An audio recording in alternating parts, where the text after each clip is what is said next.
And the Star Spangled Banner coming up.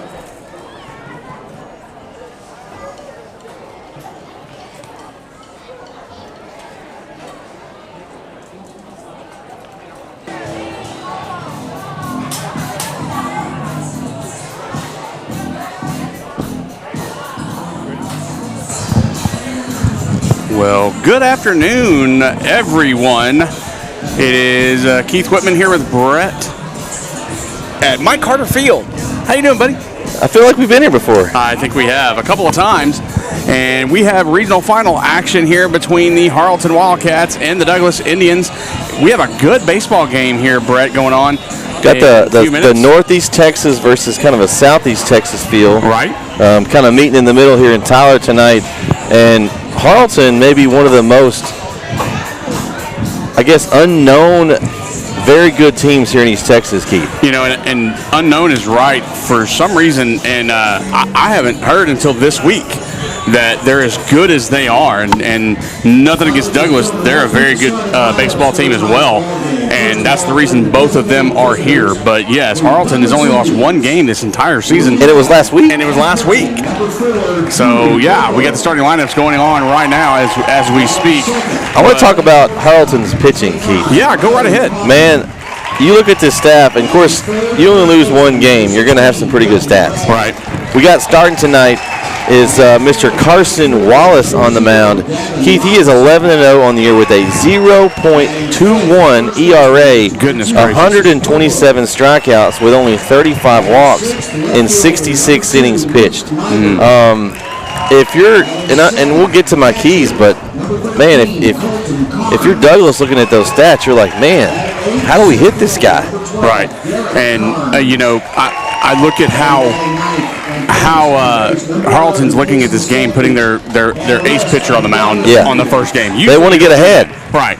Usually you don't see that. Usually you see teams in the playoffs saving their ace for second in order to see where they start in the first, you know, in the first game, or where that's going to be. And Harleton's just coming out guns a-blazing in this one. Yeah, they are. And you know, you get to this point in the season, and getting off to one of those start, you don't want to be tomorrow coming out here and trying to win two in the heat of the afternoon, because tomorrow starts at 5 o'clock start. Right. And we'll have both games. If there is a game 3, it'll be just right after that one. So yeah, it could be there's no Saturday game. It's back to back tomorrow if needed. Well, they probably want to give whoever makes it to Austin after this. Yes. You want to give them as much rest as possible. I don't know the schedule for them next week, but I imagine it may be an early week. Right. And they don't want to play that Saturday. It's 1 extra day's rest. Because next stop is Round Rock, right? Correct. You're going down to Austin to the state tournament. You're one of the top 4 teams. Right now, the top 8. And so right now, we're going to go to the field for the national anthem. We'll be right back.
we're about to get started here. We got a good crowd. We got one coming from right above the Longview Marshall area, and one coming from around the Nacogdoches area. So good crowds, good travel. Yeah, from both teams. Yeah, pretty evenly drive for both teams, Keith. It's about the same amount of time. Yeah. So, Brett, before we get started, sorry I didn't mean to interrupt. No, you're good. Go for it. Keys to the game, go ahead.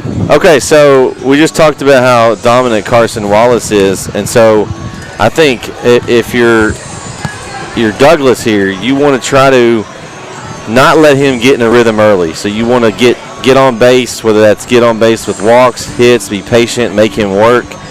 You don't want to make it any easier for him.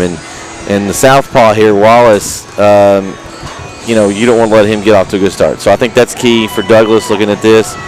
Your Harleton, you've been dominant all season. We looked at of course, they had the one game they dropped last round to Garrison, but previously hadn't lost a game. Mm-hmm. So I think they know how to win.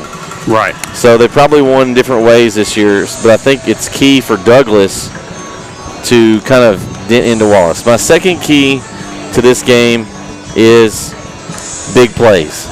When you get in this round, we've talked about it numerous times, you want to have those big plays, whether it be, a stolen base here, taking advantage of a gapper where you can get that extra base, those kind of big things. And then third key is pretty much a standard one, Keith. We talk about every series in the playoffs is mistakes, mental mistakes, and errors. Right. Those things can swing a game, and just like that, we saw it. I talked about it last series. I was going to say that last week with Maypearl and Central Heights. Yeah. We had an almost flawless game until the very end, and a very just minute little mistake ended the game, and it really wasn't that big a one, but it ended the game. So, hey guys, we are about to start as Douglas is gonna start off batting. Drew Bobo, number 4, is gonna step in. He's actually the pitcher. He's gonna lead off, and the first pitch is gonna be high and outside for ball 1.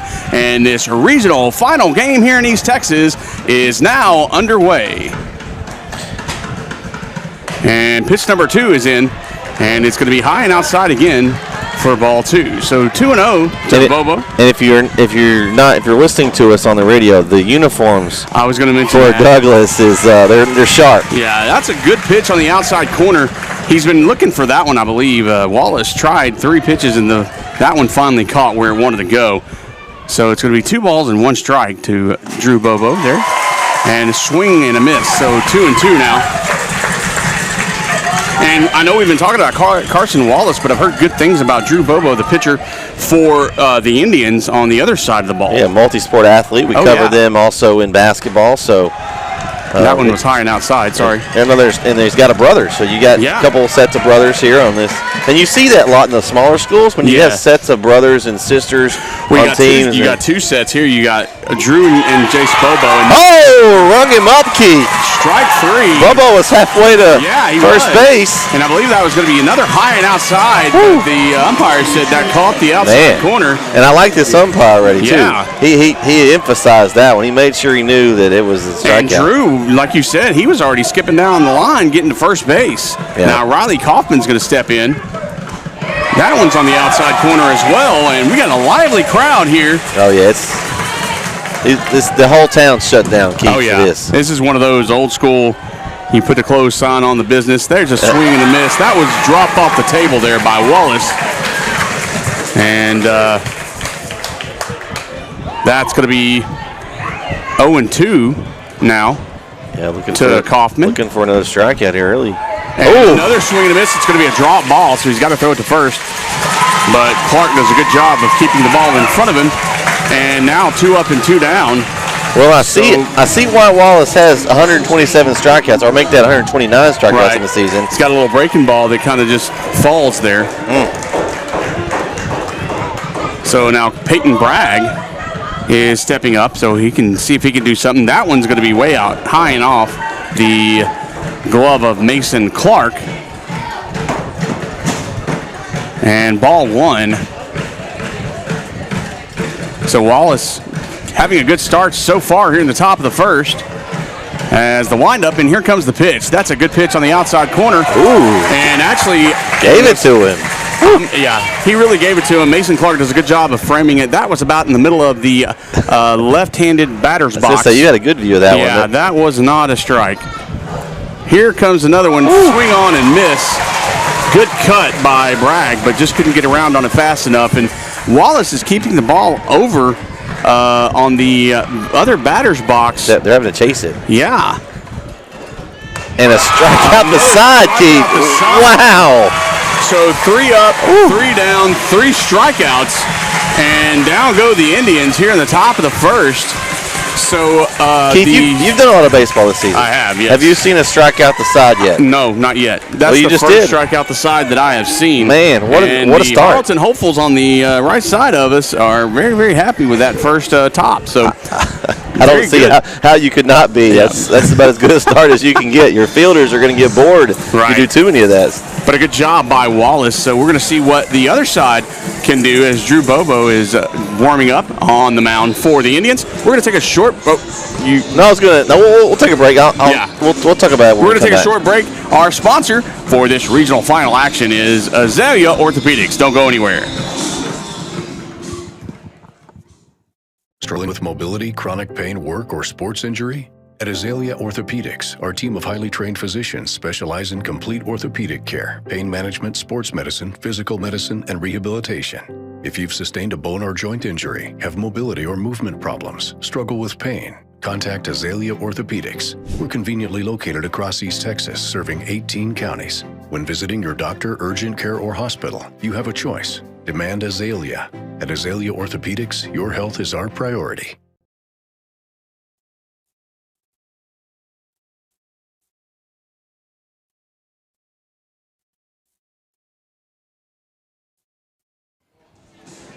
And Brett and I are back here at Mike Carter Field for the bottom of the first. Brett, you were going to say something right before we went to break? Well, I just was going to say this. I feel kind of similar to the last series we did. We had a west-to-west combo, pitcher to first base. We have the same deal. We have Drew Bobo at pitching and Jace Bobo at first. Right.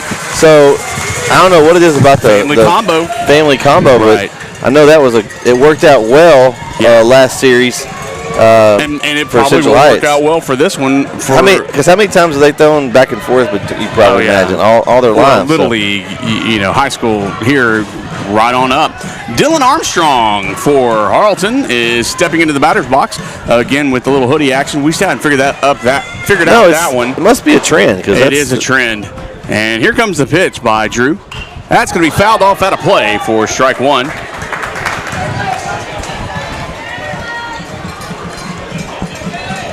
And a lot of noisemakers over here. We got a drum section over there. We got a drum section, buckets and drumsticks over here. Wow. There's the pitch on the outside, but ball. And Brett, you and I are the only ones here today. Usually we have a crew with us. Rob, our cameraman, is not with us today. And intern Claire couldn't make it here. She's on a band trip. What a pair of slackers. Steve. I know, right? They just couldn't do it. There's a swing and a miss. And a good cut. That one actually, we saw a good breaking ball by Wallace. An equally as good breaking ball by Drew Bobo on the Indian side. As that one fell off the table as well. They may end up having a little pitching duel here. So 1 ball and 2 strikes to Armstrong as he steps in. And here's the windup and the pitch. That's going to hit the outside corner, but no, says the umpire. And we're going to have 2 balls and 2 strikes. That looked like it hit the corner to me. Yeah, Drew Bobo, he's trying to go for that same spot that Wallace was trying for a while ago. Here's the windup from Bobo and the pitch. That's a good hit to Kaufman. Kaufman grabs it over to Jace Bobo. A good stretch. What a stretch, And in time for the out, the good 6-3. That hurt. That did hurt. He did the splits on that one. And he needed every inch because Armstrong was moving down the line. Speed. And so the 6-3 put out for out number 1 brings Gage Schertz to the plate with 1 out and nobody on. Man, great job there. I love the defense when they can come by and back their pitcher up like that. And here's the windup and the pitch. That's going to be hit and fouled. And it kind of went straight down. I believe it hit off the home plate. Yeah, so Schertz is going to come back. Couldn't quite hold off that swing there. Got some orange shoes there. Yeah, it's you can tell which one he is. Maybe his parents bought him those so they could know which one he was on the field. Man, because is this another series? We got lots of more blonde-haired guy going. Right, as of last week, every single player last week for Central Heights and Maypearl had blonde hair. Here's the pitch. That was a good little breaking ball, but Shirt's got a hold of it. Here's the throw by Kaufman. Not in time. That was hard. Yeah. As he picked it up right in front of, what would normally be the outfield grass. Yeah, I mean, I don't know if MLB guy could have made that throw. I mean, that would have been tough. But Kaufman does a good job of breaking on the ball and trying to get it across field, and just couldn't do it there. So there is a runner on first. And they are playing very deep, Keith. The shortstop and second baseman both are at that line there, at the edge of the infield, outfield area. So we have time, as I believe first base coach for Harleton was talking to Shirts over there. Now we're ready. So 1 out, 1 on. And Carson Wallace, the pitcher, is stepping up against Drew Bobo, the pitcher. Throw over to first, not in time. Trying to get Gage Shirts back over there. So Drew takes a look. As Wallace kind of steps in. And Bret, I'm going to talk about something after this pitch. Is throw back over to first and Shirts back in time. I've noticed something about Harleton helmets that I've never seen in baseball. You know how football players the stickers. Get the stickers on their helmets? Well, it looks like Harleton Wildcats put stickers on their helmets as well. And I've never seen that, and that's kind of a cool little concept. I like that. I like that as well. So that's kind of neat. Bobo looks in and checks first, but brings this one home. That's a good little fastball. It's going to get fouled off to the left side net and kind of travel down the left field line. And that'll be strike one. But I have never seen that. That's kind of neat. This the on deck Mason Clark is on deck. He's got a little pyramid. When you win 33 games, you should have a lot of stickers. Right. And they do. A lot of them have a lot of stickers. Yep. So 0-1 the count. Shirts still on first. Bobo checks him. Here's the pitch. There's the runner goes. And Carnes with the throw. Not a little offline there. It was in time, I will tell you that, as Colton Carnes came out of the crouch really like a rocket and chunked that one, but it was offline, and Shirts steals. Shirts was fast there, too. Yeah, he did. But I think it would have been a very close call indeed. But nonetheless, runner in scoring position now for the Wildcats. He's taking a pretty good lead up a second, too. And I'm not sure if I'm not sure about that. Bobo kind of slips off home, but it doesn't matter as Wallace pops that one over to third base. Peyton Bragg just takes about 4 steps to the right and catches that one for out number 2. Yeah, he looked over at Shirts, and Shirts jetted back over to second there. He's like, no, you're not doubling me up. So it was a good job by Shirts to kind of hold off and not and run. Unfortunately, it was really, really fast, and the shortstop nor the second baseman, Standridge or Kaufman, were on the base yet. Mason Clark is now ready. That's going to be hit by a pitch. However, well, I guess they're going to let him go. He didn't really move out of the way. He kind of did he lean his head bent into it a little bit. Bended is not a word, by the way. I mean, I don't know. It looked like he made more effort to go towards the ball than away from it. He bent like he was trying to duck. It was a good, I'm going to call it a LeBron flop. But either way, he got on base. He sold it, Keith, so that works. I'm not going to knock him for it because he's on base, and I'd have done it too. In basketball, we have the Swinney School of Flops. I don't know what we call that. Well, it may be the Clark school of getting hit by a pitch. It doesn't have the ring to it, but it works. He's on first. And now Booth is up to the plate. Well, it's not as fun because I don't have Corey here to give a hard time about that because he loves the Swinney School of Flops, especially in all-star games, Keith. Sean Booth is 1 ball and no strikes at the plate. 2 on and 2 out. That's going to be way outside, but a good job by Carnes to stop it from going to the backstop. Man, Shirts is taking a huge lead over there, Keith. Yeah, he's kind of daring Bobo to throw it. we'll see how long that cat and mouse game's played over there. But yeah, I don't know how long that. Yeah, I don't know how long you can keep that going. Second baseman's kind of Standridge is kind of and Kaufman both are kind of changing it around. So yeah, there he goes. Looks over at him as Bobo kind of turns around and makes sure that Schertz knows he can still get him. But one thing that does is it makes the pitcher focus on you, and hopefully it distracts the batter. Right. From paying attention to the batter. batter. Here's the pitch right down the middle for a strike. Good pitch by Bobo. He put a little heat on that one. It's one of those mind game things. Oh, yeah. Well, it's all a mind game. 2-1 the count for Sean Booth as he awaits the pitch. Drew looking over at second. Nobody there, and brings it home. Good pitch on the outside, no. And that one is a no call, so it's going to be 3 balls and 1 strike. And this is a big pitch here for if you're Bobo, because you don't want to load the bases right here this early in the game. Well, you have 2 outs. Focus right now on the home plate. You don't need to worry about Schertz over at second. He can do this. Here's a pitch. It's going to be outside corner as well. No, says the umpire. And so some of the same pitches that were getting called on the top of the first are not getting called for the bottom of the first, so that'll load the bases. And we got ourselves a bases loaded with 2 out situation. And Braden Hopkins is going to head up. He's a lefty. So this lefty here could be an issue, although, nope, the right fielder is moving more inward. Not towards the line where he was just a second ago. But just need it out at any bag. So, well, and right now, like I said just a minute ago, Bobo needs to focus mainly on the batter. Yeah. His catcher's good, stopping things. That one's going to be inside. Carnes does a good job of slowing that down. It does get past him, but not as far back as it could have. And that's going to be ball 1. Yeah, at least he got a piece of it there and was able to keep it in the side, the dirt turf, I guess you'd say, area. Dirt turf. Well, one thing we don't need, that Drew doesn't need to do right now, is get into his head and get the yips a little bit here in the bottom of the first.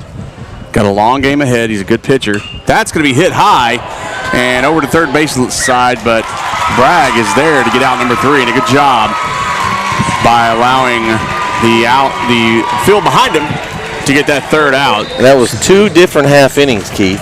But the same result. It's still 0-0. Right.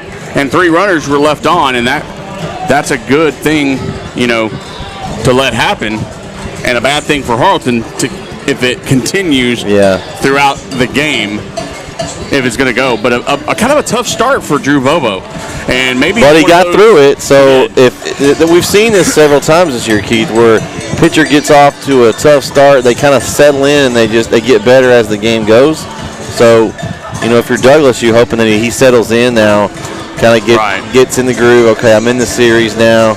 And we've seen quite a few pitchers that have done that, where the first inning they get a little bit hit happy and they maybe get not rocked, because Bobo didn't get rocked by any means, but and his team behind him helped him. Right. So then they come back out, they get settled down, they calm down, they breathe a little bit, and then they come back and with a vengeance and show exactly the type of pitcher that they are. And that's what I expect to happen with Drew Bobo coming up in the next few innings. But now we got to see what the Indians can do, because in the top of the first, they did not do a very good showing.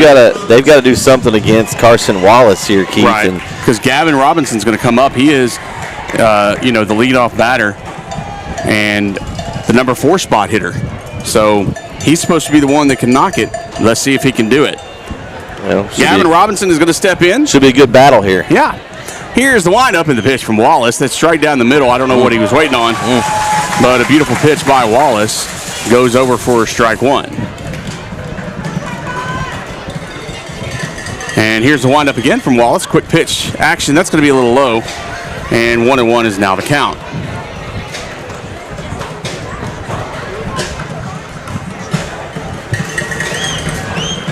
And here we go again. There's a pitch. It's going to be fouled off, and I think it hit the umpire. It hit somebody. It was kind of weird. It was a weird deflection. Right. Hit the umpire or the catcher in the helmet. It missed a glove. That's all I know. So we have now a 1-2 count for Robinson. And here's the windup with the pitch from Wallace. It's going to be a little high, about neck high for ball number 2.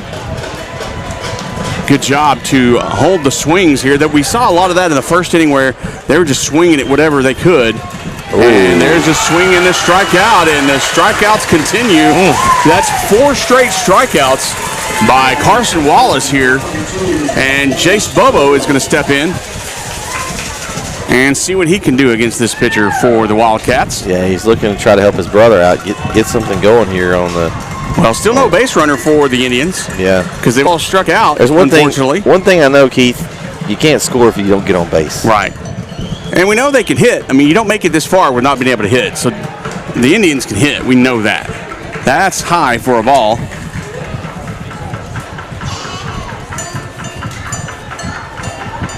And so Wallace steps in on the rubber, and Bobo steps up to the plate. Here's the windup with the pitch. That's a good pitch on the inside, but no strike calls the umpire, and that's going to be 2-0. Well, and Douglas swept its first 3 rounds of the playoffs. They scored 9, 10, 3, 5, 9, 4. Well, and you also got to understand, and you do, but those listening and watching, that's going to be high and outside for that pitch. So Jace Bobo finds himself ahead in the count, and it's a good batter's count right here. Anything close, he needs to time it out and hit it. But this is a very nerve-wracking situation here. You're in the regional final. Your next step is Round Rock, which is a big situation here. That's one of teams' goals probably when they start the season. Right. You know, that's where you want to get to. And so here's the pitch by Wallace, and a swing on and miss, so a full count. So Jace Bobo goes from 3-0 to 3-2, and it's a big pitch here by Wallace. And does he continue? No, not on that pitch. It's fouled back to the net, and the count remains full. But you got to think Douglas is a little bit, even though we are this deep in the playoffs, it's still nerve-wracking every time. Oh, yeah. So it's something they have to, calm down. Swung on and missed, and it's a dropped pitch. Good job by the catcher, Mason Clark, to pick up. And once again, that's 5 straight strikeouts. And Luke Niver is going to step in. Man. Number 2. So impressive. He's the left fielder. And Niver's going to see if he can stop this strikeout frenzy. Here's the pitch, and that's going to be swung on and missed. Man, he's got a dartboard right down the middle of the plate, Keith, and he's hitting it just about every time. Not anything really fancy, just throwing strikes. That was a curve. That was a good curve right over the plate for strike 2. And I think a lot of this is a little bit of mind game on Douglas right now. They need to get out of their heads thinking that this kid's going to strike them out. They know how to play the game. Here's a pitch. That's swung on and missed, strike 3. So once again, the top 2 innings for Douglas, and Carson Wallace strikes out the side both times. And Douglas is going to go out with no runners and nothing to show for it. See, Harleton needs a strikeout sponsor, because that sponsor would be getting their money's worth tonight. Yes, they would. We would be using that sponsor's name a whole lot. And our sponsor for this game is Azalea Orthopedics. We're going to take a short break. We'll be right back. Struggling with mobility, chronic pain, work, or sports injury? At Azalea Orthopedics, our team of highly trained physicians specialize in complete orthopedic care, pain management, sports medicine, physical medicine, and rehabilitation. If you've sustained a bone or joint injury, have mobility or movement problems, struggle with pain, contact Azalea Orthopedics. We're conveniently located across East Texas, serving 18 counties. When visiting your doctor, urgent care, or hospital, you have a choice. Demand Azalea. At Azalea Orthopedics, your health is our priority.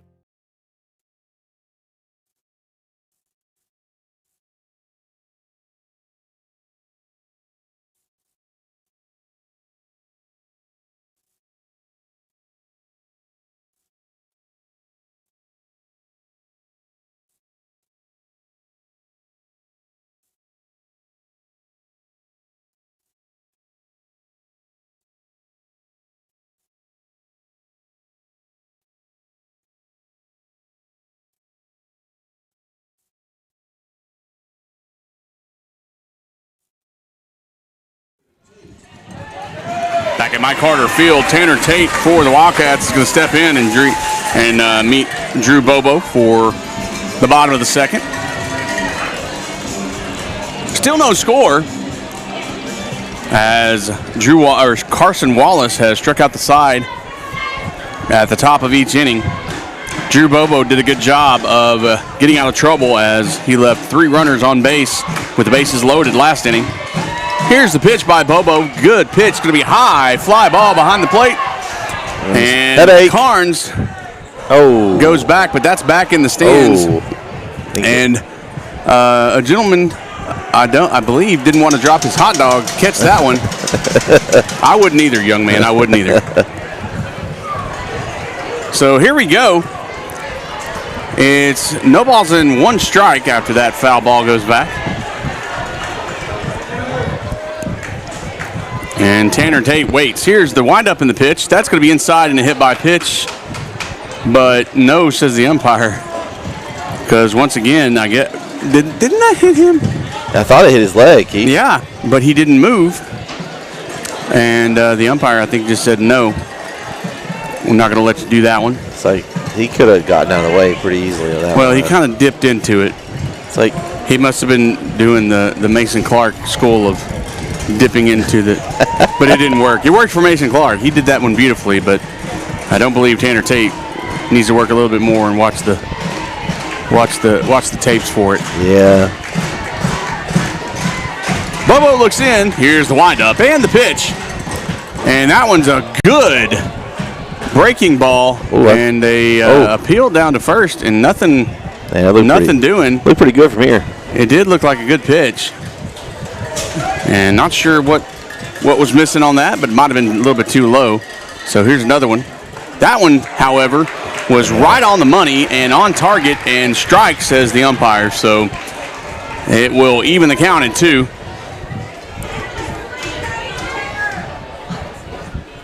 And Bobo looks in. Here's the windup and the pitch. Going to be outside corner and the strike. Ooh. Got that one and called. Rung him up. First strikeout for Bobo, and a good job. And we talked about it earlier. He just needed to get his rhythm, and he had it on that one. So now Peyton Murray steps up. Well, the umpires like that outside corner right there. He does. He likes that. Yeah, he likes that a lot over there. And Peyton Murray, big young man, stepping in. I believe he's the designated hitter. That one's in there for a ball. This will be 1-0. As Murray waits, Bobo kicks the leg and brings the pitch. That's going right up the middle. Kaufman's on the line. He bobbles it. Oh. No good. He had a good run on it, and just tried to throw it before he had the ball. That's going to end up being, in my book, that's going to be an E6. It's a tough play, though. I mean, very tough play. He made a good pursuit angle on it. If he would have bobbled it just one time, I think, and then got a throw off, no error.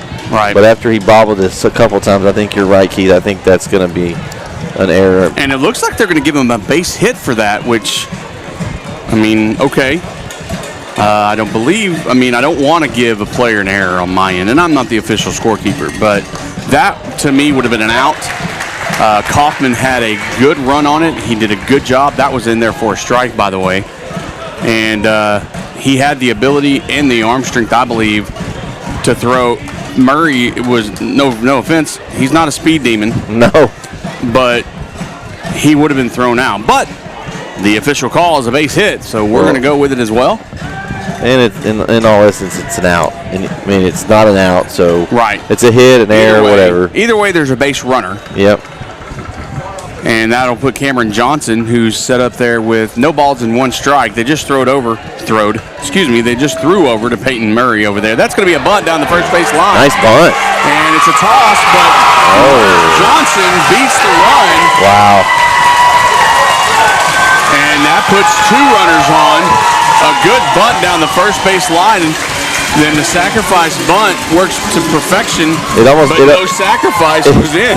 Yeah, it works better than perfection. Well, and what Cameron Johnson saw, and maybe the coach saw it too, was your first baseman, who usually in those types of situations when I guess Johnson didn't show bunt, is he was covering first. And so when the bunt is on and you throw it down there, your first baseman isn't up. And your second baseman wasn't over to cover. Your second baseman wasn't over, and I mean, nobody was in the positions they were supposed to be in. That was going to be high for a ball.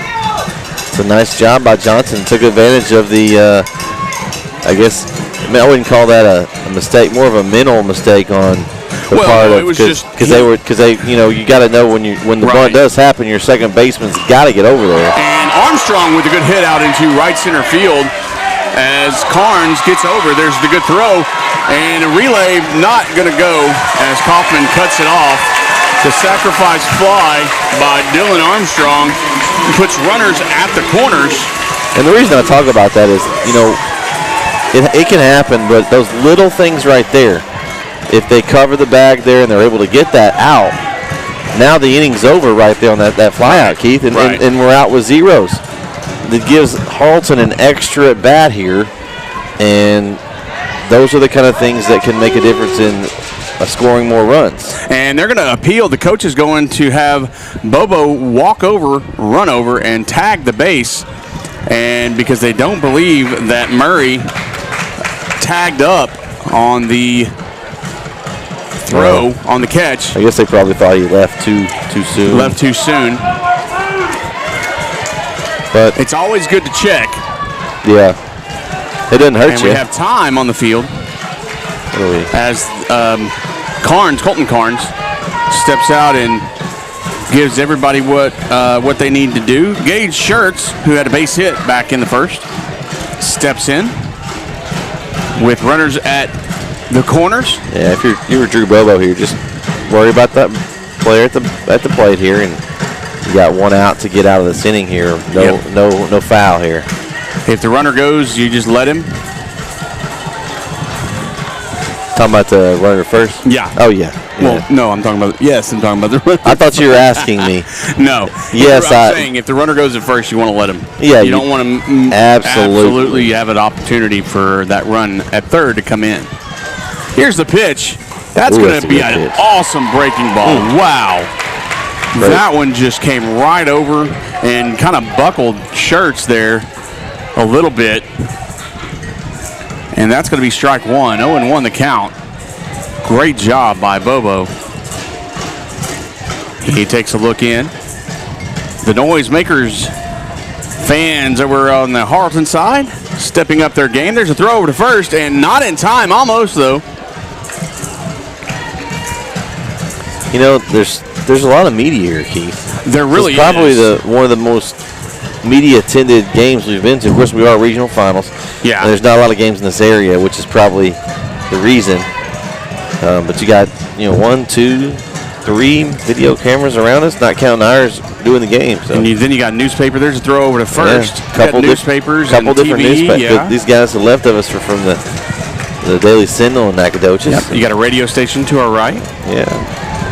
So well covered here today. Yeah, these teams are getting the coverage that they deserve. Oh, yes, they are. And we're excited and happy that you are with us on the coverage. There the runner goes, and the hit and run was on, but everybody's got to go back and reset. Cameron Johnson took off like a lightning bolt. But he has to go all the way back to first and take a breather.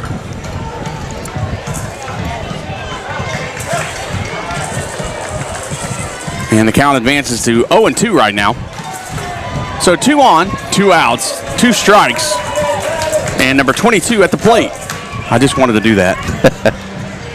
Bobo looks in, runner goes, there's the pitch, it's high. Oh, it's high. Oh, throw to third, almost gets over Bragg, but Bragg does a good job to come off the bag and jump for that catch. I like what you did there. You like that? I really didn't mean to. Bragg jumped off the bag? Yeah, I didn't mean to do that. That was a happy pun. So 1-2 is the count. Yeah, that ball, that could have been in the outfield easily. Bragg did a great job of timing his jump coming off the bag and making sure that the ball didn't get by him. So now runners at second and third. Here's the pitch. That's going to be a high fly ball into left field. Niver. Oh, what a catch, Keith. A beautiful catch. Oh. That's at least saving one run, probably two, Keith. And once again, man. Hey, what was the number 2 thing I said tonight?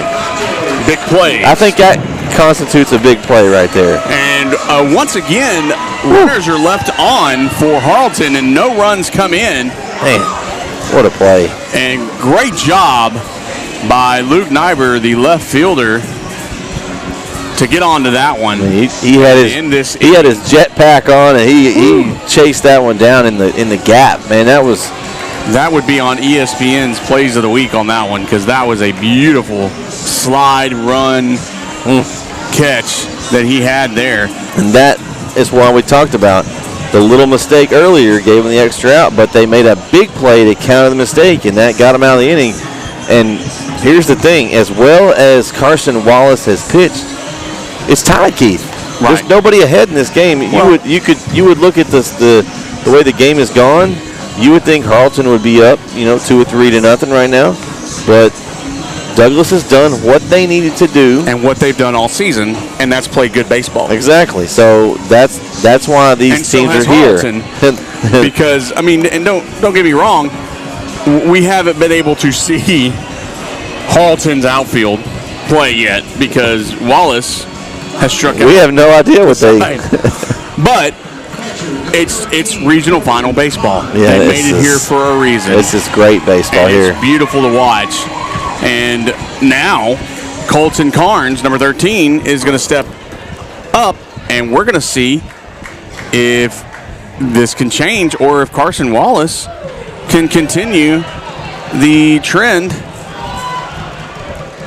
And that one's going to get appealed over to first base, and the first base umpire just kind of stares at him. And he's like, no. And he's done that 2 or 3 times. I guess if he doesn't make a move, we're just supposed to assume that it's a ball. That's going to be high and outside for ball 2. Yeah, that umpire just kind of looks at him like, what? He's like, what are you doing? What do you want me to do? I wish he would just, do what he's supposed to do and make it safe or out. That's way outside for ball 3. And we might have a opportunity here. I'm going to knock on wood for something, but Colton Carnes is up 3-0. Here's the pitch. That's down the middle for a strike. And once again, just like back at the beginning of the last one. Yeah, he had a 3-0 as well, and then Wallace was able to fight back and get a strikeout. I believe Jace Bobo was that one. He had 3-0. Here's the pitch by Wallace, and that's going to be in the inside corner for a strike. Beautiful pitch. He's got such control, Keith. It's like he gets down 3-0, and he's not concerned. He's not worried. He just relaxes and throws his pitches. Here's the windup in the pitch. That's going to be fouled back, and it'll remain a full count. I think that's one of the things that's really impressed me so far is he doesn't seem to get flustered when he throws some balls. He stands in there and he maintains. It's the same his motion. Composure. Yeah, same Here's motion. The pitch outside, high, and a ball, and we have ourselves a base runner for the Indians. And this might just be the opening that Douglas needs to get things going. Number 12, Garrett Carnes is going to step in. He's trying to see if he can move his brother over as Colton Carnes on first. Kason Sandridge is on deck, and that one's going to be low for a ball. So this will be interesting. First time that Carson Wallace has faced any kind of adversity in this game. Little as this is, he got to walk. Yeah, and the first time we've been able to see a little bit of got a ball that was thrown. Some kids are playing over there. Got a ball that was thrown into right field, so we had to call a little time. But yeah, it'll be interesting to see how he reacts here. Oh yeah, and see if Harleton giving up a base runner here that affects any kind of body language on him. I mean, so far he's been absolutely stellar. Here's the pitch. Runner's going, and the throw is there in time. Oh, nice! I love it. By Mason Clark. Clark holstered that one too, Keith. Yeah, he did. That was funny. Well, because Garrett Carnes went for the bunt and he had to move out of the way. Now we saw a play like that in a playoff game, and they called interference, but they threw him out, so it didn't matter. Well, but actually, in that situation, it was different. He didn't. That, by the way, was a foul ball for a strike. In this situation, the bunt or the play, what he was doing, took him over the plate, and he actually was making a move to get out of the way. In last week's game, he actually just kind of walked. Yeah. The movement, he didn't make a swing, he didn't do anything, he just kind of meandered into the way. Yeah. That he actually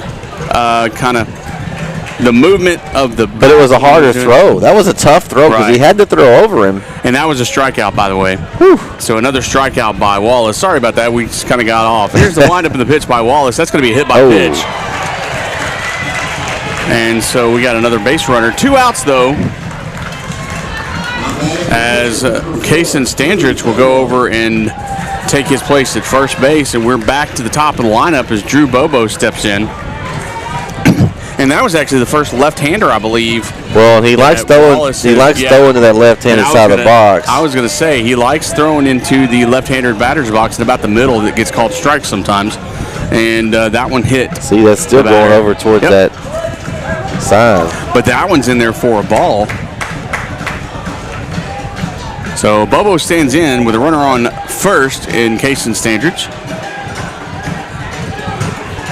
And here's the pitch. Swung on and missed for a strike. So 1-1 now the count.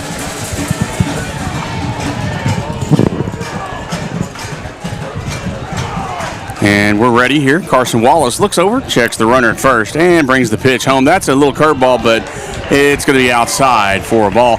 The umpire seems to be settling down a little bit on his calls as well, and he's not calling as many over in the outside. Yeah, he's not taking the fake of Clark's awesome frame jobs that he has when he brings that ball back over the plate. Yeah, he's doing it. Clark does a great job with that framing that pitch. Really something that, see, even on that one, good. He's been taught well. You can tell. One thing I've noticed about him and I've watched a lot of baseball this year. One thing I've noticed about him is he doesn't try to bring it right into the middle of the plate. He tries to bring it right on the outside corner or where it's close. That one's going to be a ball, so we have another walk as Drew Bobo takes his place over at first base, and we have a runner now in scoring position for the first time for the Douglas Indians. It's going to be a courtesy runner for Bobo. We're going to get a courtesy runner number 5, Kelton McKay. Looks like he's going to come out and take the place. And he'll do a good job of running behind the pitcher. It's bad luck to run in front. Is that like walking under a ladder? Well, no, and you're not supposed to run on the baselines either. You're supposed to hop over those. Just things you learn. Wallace with the pitch. That's a good little breaking ball, but it's going to be high for ball 1. You're not supposed to run in front of the pitcher during the game. It's a good opportunity here for Douglas to do something here. Oh, yeah. Base hit or score run. Good job. Would be a good job for Riley Kaufman to do. And that's going to be in there for a ball as well. Well, the one thing we haven't seen Wallace do is give up any hits yet. He has walked and hit a batter to let some people And the coach is going to come out and have a talk with Wallace. Maybe calm him down, thinking that he's walked a couple of batters. I wonder, too, if he sees something possibly in his mechanics that's changed. Maybe. Because he has started kind of... Or maybe he sees a little frustration as well. But, yeah, you're saying you've seen something I haven't, but you may have seen something I haven't. Yeah, well, and it seems like this inning he's struggling with getting that pitch. The one he's been putting on the corner, it's just going farther and farther out to our right here, looking behind the home plate, into that left-handed batter's box. He's hit somebody there. It seems that's where he's missing pitches. Yeah. So mechanically, maybe the coach sees something. I don't know. That just I'll tell you, in this inning, he's walked 2, hit 1, and struck out 1. So, and that's in there for a strike. 2-1 now the count. And the only reason he has 2 outs is because Mason Clark threw 1 out trying to steal second. Here's the pitch. That's a good one. That's a high fly ball going to be out play, and that'll even the count at 2. Now, if you're Douglas, too, do you regret trying to get that runner over on steal? I mean, now you'd have bases loaded here. Well, 1 out. Hindsight is 20/20 and all that. And, yeah, you can think about, doing that. Here's the pitch. That's going to be inside. He did swing, but he's going to call that a foul ball. So the count remains 2-2. So Kaufman's going to step back in. Did it hit him too when he swung? Because it looked like he thought it might have hit his leg or something. And that's going to be low and outside. I think so. Because if you swing, I think he tipped it. Yeah. I think it was a foul tip, and it hit him in the foot. Because he kind of walked gingerly out of the box a little bit. And that's happened to me a couple of times when I played. There's the pitch. It's going to be a good hit. That's going over to Armstrong, and they're going to tag. All you had to do is run backwards and tag the base if he wanted to. Jason Standrich tried to maneuver, but not much he can do on that. And a good job by Dylan Armstrong over there at third. So Wallace faces adversity and he got through it there. And just like Drew Bobo has, the outfield helped him out a little bit. Yep. And now we're on to the bottom of the third. The game is a swift game going here so far. A lot of good baseball, but good baseball usually is pretty swift. Yeah, Bret. Yeah, it is. But I mean, what are you seeing? I mean, we're here on the bottom of the third. I'm seeing some good things. We've had the big plays. Yeah. We've had the strikeouts. I see a pretty even matchup here, Keith. I know the records don't show that, but you know, once you get in this round, what's your record here when you start this series? To me, it's even. 0-0. Yeah, to me, it's even. So it's doesn't matter if you've won 33 games or 13 games. You're both here, and it just matters who wins 2 out of 3. So, right. I mean, if you're Douglas, I think you feel pretty good about this. If you're facing Harleton's best pitcher, right, and you're staying right with him, and you've had opportunities. Last thing, they had opportunities, and when Harleton's had opportunities, they've scored. Both teams, I mean, they're pretty similar as far as the way it's gone. The only difference is Wallace was just completely dominant the first 2 innings, and Douglas has had a couple innings where they've given up some hits to Harleton, and had a couple more. I guess Harleton's had a couple more chances to score. Right, but and you're right. The record doesn't matter when you're here, because lose, you're going home either way. Yep. So Bobo is ready to go as number 10, Carson Wallace, is going to step in. He's the left-hander. Here's a windup in the pitch from Drew Bobo. Good pitch on the outside corner for strike number 1. And he painted that one. The umpire tried to go the other way. That was a nice pitch. Right on that outside corner of the right batter's box here. Here's the windup. And the pitch again. And a swung on and missed by Wallace. Little pitcher-on-pitcher action here. Now 0-2. And you got to think Bobo is wanting to do a little strikeout against him here. And that's going to be a hit over to shortstop. Hoffman has it. Here's the throw. Not in time. It gets past Jace Bobo. It was offline. It bounced. And I think, once again, Kaufman struggles a little bit on the exchange from the glove to the hand. Well, it was a high bounce off that turf, Keith. Yeah. That first bounce, it bounced over his head level, which, you know, on the turf field, it's a different bounce than grass and dirt. I don't know what these two teams have at their own field, but if you're not used to playing turf, it takes a little bit different bounce. He was able to glove it. He just couldn't get it out. Like, it was stuck. He couldn't get it out of his glove, transferred over to his hand. And I don't know, even if he'd have snagged it, if he could have got out the runner on first. Anyway, I mean, I don't know that he could have gotten Wallace is pretty fast. Yeah, he's speedy. Pardon me. Ooh, and that's going to be just a little bit. I thought outside, but they gave him the strike there, Keith. He likes that outside corner, and that's going to be a 0-1 count. And Mason Clark was hit by a pitch the last time.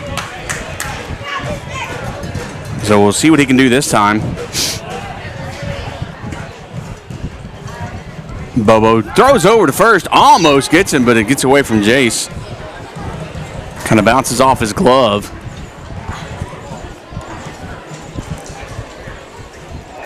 Now, I think there's a courtesy runner over there on first, Keith. Looks like Caden Skaggs. Oh, is that who it is? Okay, I didn't see that coming in. They kind of because they both have. They're kind of ninja-like, switching out there right by the dugout there. Yeah, well, you had 10, now you have 20, so the numbers.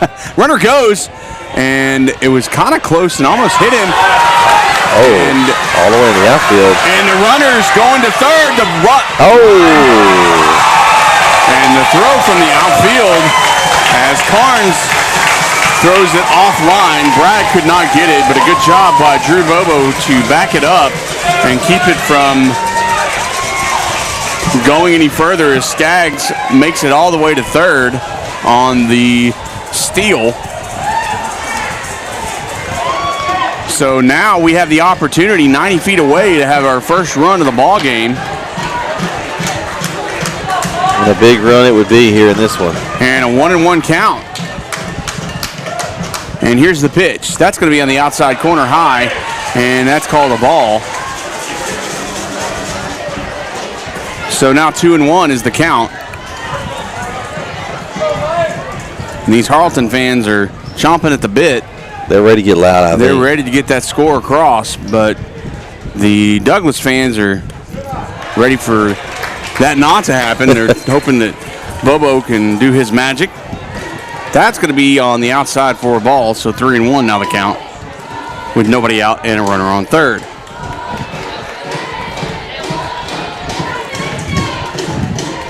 Bobo looks third, kicks the leg and brings the pitch. That's a good pitch, swung on and missed by Clark, and we now have a full count. So right now, if you're Drew Bobo here, I think you focus on getting batters out. You can't control. If you get strikeouts, you can limit the run scored here. Any kind of hit much out of the infield is going to score a run and anyway. If you're Clark, you're wanting to hit the ball no matter what. So you're going to swing at anything close, and that's what he did, and he fouled it off towards the dugout. Yeah, if you're Clark, you're wanting to hit anything that gets in your vicinity because you have no outs. So if you can get it out of the infield or even in the infield anywhere, you're going to score a run. Yeah, pretty much any hit that's, unless it's just a really hard hit to an infielder. Or drive back to the pitcher. Yeah. Here's the pitch. That's going to be a high fly ball, and that's going to hurt you because that's going to be short right field. And so a good job by Gavin Robinson to come in really fast and really far to get that ball. And does a good job to keep Skaggs on third. Yeah, good job by Robinson. That's another thing, the fly ball, unless it was deep, it's not going to score one at this point. It's going to have to be, out in a deeper part of the outfield to score a run here. Now Sean Booth's opportunity to bring that run home. Drew Bobo brings the pitch. It's going to be on the outside corner, but no, says the umpire. Oh, he wanted that one. I'm going to quit calling that because that pitch always, to me, catches that outside corner. Well, he thought it was. He could tell his shoulders dropped, and he's like, "Oh, I thought I had it." Well, he's called that pitch all night as a strike, but not anymore. That's going to be a ball as well. So 2 balls and no strike.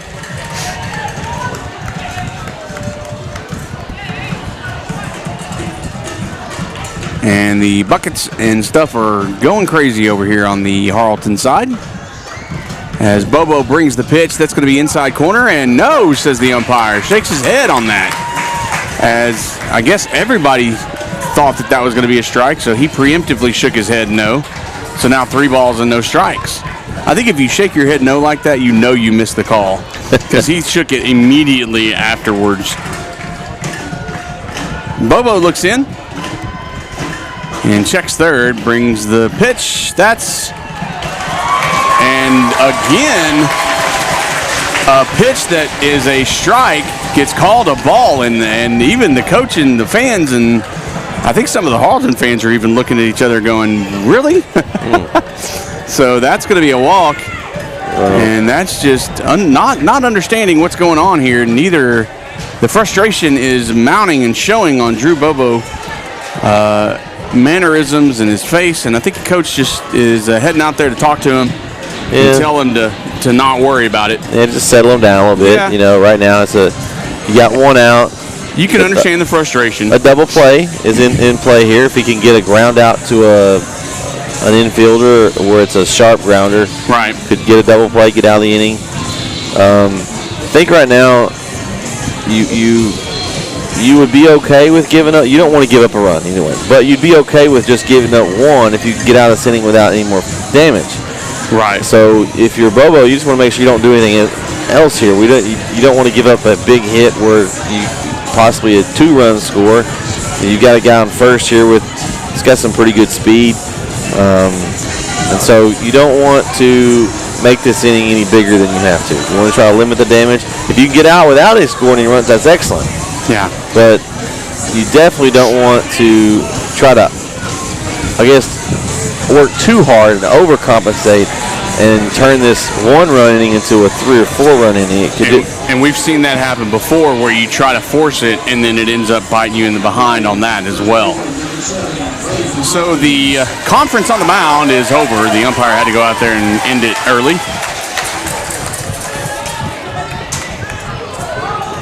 And so Braden Hopkins, who flew out, pardon me, and the first is stepping in with runners at the corners and only 1 out for the Wildcats.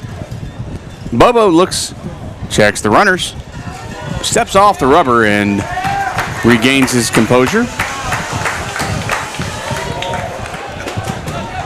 I will say one thing, and I'm going to talk about the uniforms real quick. I like the socks there that the Indians are wearing. It's the old kind of stirrup style that they used to wear. Yeah, it's not the where you got the pants all the way down. You got the white down at the bottom with kind of the striped stirrup type thing. And that's what I call old school. How would you know about that? Because I played baseball a long time ago. Just checking. Back in the 1900s, apparently. Here's the pitch from Bobo. That's going to go right down the middle. And finally, the umpire remembered how to call strikes, and he puts that one on there. And we got a strike 1. No balls and 1 strike. And Braden Hopkins trying to see if he can bring that run home. Bobo checks the runners and brings this pitch. That's going to be over the plate, but no, says the umpire. Little breaking ball, might have been a little low. So 1-1 now the count. And Hopkins going to try to figure out what to do. Left-hander. Good opportunity for him to break this one down the line. That's going to be high and outside. Definitely a ball. 2 balls and 1 strike.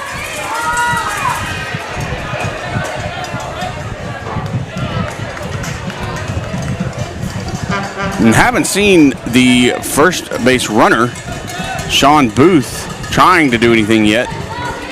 So I don't know, Bret, if they're going to keep him there or if they're going to try to let him run or what. There's the throw over to first, which is, I think, it's scary to do. I think with 1 out, you leave him there at this point. Because if you try to, what you don't want to do is he does get caught stealing, and they may throw it. They might not, but if he gets caught stealing, then it's 2 outs. Right. And now anything with strikeout or anything ends the inning. So Harleton's probably playing a little safe right now, just trying to get some runs across. And that's way inside. Good job by Colton Carnes to keep that one from going all the way back to the backstop. So every base runner right now is important. Both pitchers have been pretty good. So, well, and this is a big pitch right here. Another ball will load the bases, which is not unusual for Bobo, but that's a good hit in the outfield, and the run comes home. And the Wildcats are on the board first.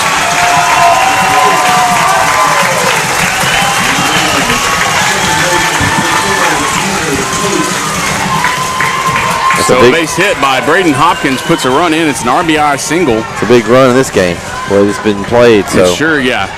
And the other thing is, Keith, they didn't have to sacrifice an out for it. No, they did not. It was a good pop right over the center fielder into the base hit territory right there. Yeah. So Tanner Tate will now have an opportunity with 2 on and 1 out.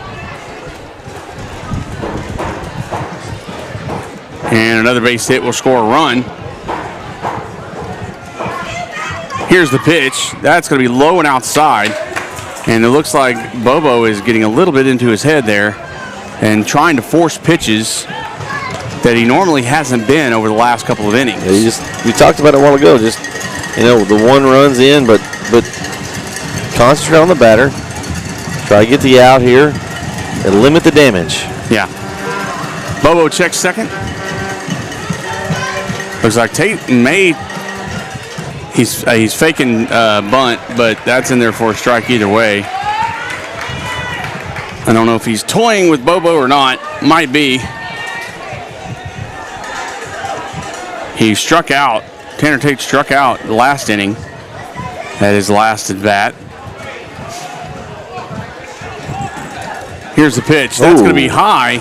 Good job by Colton Carnes to catch that ball and keep it from going. Went over Tanner Tate's head. Yeah. Man. And with Carnes to have the ability to pop up and get that ball like that, that saved a lot. Yeah, it would have had runners on second and third. He doesn't catch that. Bobo checks. Here's the pitch. Good pitch on the outside corner. That one's going to be the strike. That's a beautiful pitch. He's been pitching all night, and it's iffy on whether the umpire is going to call it or not. But that's going to be 2 balls and 2 strikes.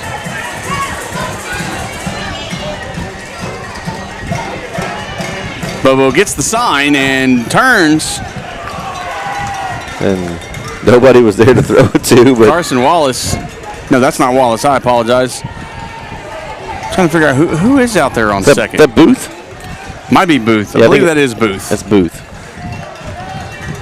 Bobo sets and hings the pitch. High hit. It's going to be short. Luke Knive with the catch. Easy catch. Little shallow. Just what Bobo needed there. Got to fly out. Now he's got two outs. And Booth I can't speak. It was too shallow for Booth to make a tag to get to third. Well, and he didn't even try. He was halfway there just in case he dropped it, honestly. And then as soon as the catch was made, then he went back to second. So now you got Peyton Murray. He had a base hit last inning. We'll see what he can do. This is the one where Riley Kaufman kind of bobbled a little bit. That's in there for a strike. And that one also off the outside corner.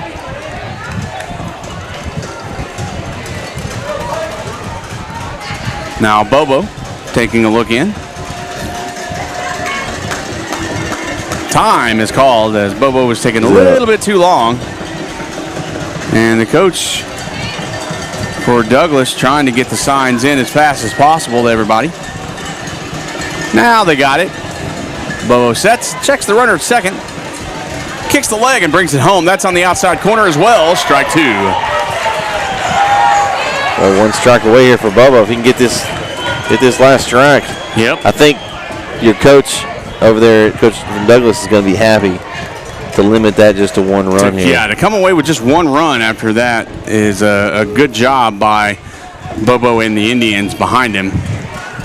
Checks second, kicks the leg, brings it home. Good high pitch, but it's going to be too high. That was about the middle of the helmet there, high.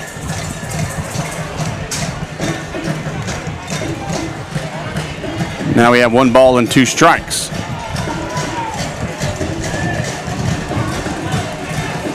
Bobo sets and ready with the windup and the pitch. High once again. That was the same pitch he just did, so 2-2. And we haven't had an opportunity. We want to thank you for watching us on NETsn Live and listening to us on our YouTube channel, NETsn Live. Go ahead and like and subscribe so you don't miss a minute of East Texas sports action. If you're watching, head over to our YouTube channel, NETsn Live. That's going to be foul back and out of play. Yeah, chat up with us on our YouTube channel. Come over and just jump over, even if you're on the video. Yeah. And let us know where you're watching the game, or who you're rooting for today, what team. Yeah. And if you go ahead and like and subscribe, and you want to watch tomorrow night's game, you'll be able to get the alerts and not miss it at all. Bobo gets set, looks in, gets the pitch he wants. Checks second. Booth kind of toying with him a little bit, and here's the pitch. good pitch down the middle, but no, says the umpire. Must have been a little low. It might have been a little low. I kind of lost track of it. It was right on line, but I do believe you are correct, sir. It was a little low. So 3-2 now the count, a big pitch. So it's a big at-bat for Peyton Murray and a big pitch for Drew Bobo. Who will come out on top? We will find out. Yeah, biggest pitch tonight for Bobo so far here. And Bobo turns around, and Booth gets back to second base. So Bobo gets back on the rubber and looks in to Colton Carnes. He gets the sign he wants. Kicks the leg, brings the pitch, and it's going to be a fly ball into right field. Robinson back, brings it in, and out number 3. So Bobo does a good job, along with his friends in the outfield, of only getting 1 run out of that inning. But first blood goes to the Wildcats of Harleton as they get on the board. And we're through 3 here at Trinity Mother Francis, Mike Carter Field in Tyler, Texas. We'll be right back. Our sponsor for this regional final action is Azalea Orthopedics. Don't go anywhere. Struggle with mobility, chronic pain, work, or sports injury? At Azalea Orthopedics, our team of highly trained physicians specialize in complete orthopedic care, pain management, sports medicine, physical medicine, and rehabilitation. If you've sustained a bone or joint injury, have mobility or movement problems, struggle with pain, contact Azalea Orthopedics. We're conveniently located across East Texas, serving 18 counties. When visiting your doctor, urgent care, or hospital, you have a choice. Demand Azalea. At Azalea Orthopedics, your health is our priority.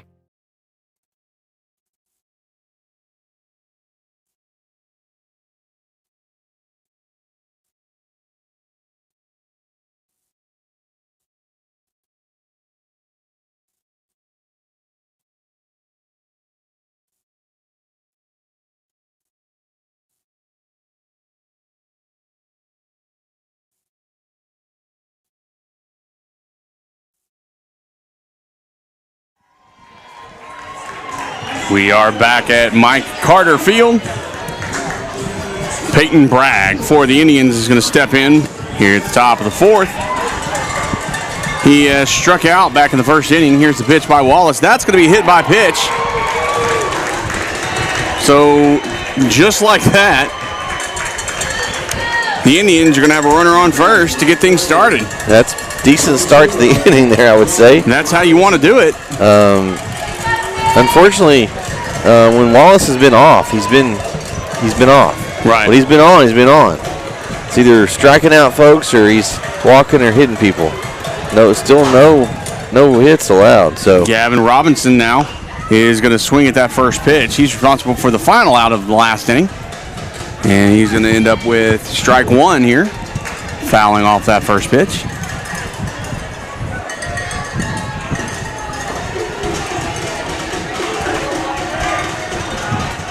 And that one's going to foul back too. So now, finding himself down in the count, no balls and 2 strikes. With Peyton Bragg on first base. Nobody out yet. That one is hit down. Well, I say down. It was an optical illusion as that one goes foul as well. We are in the top of the 4th. We played an hour of baseball here.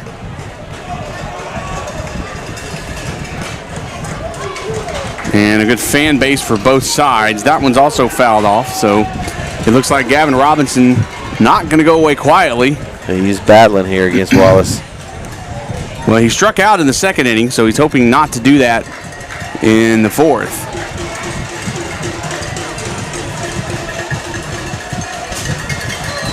Here's the pitch. That one's hit into a right field foul territory, out of play.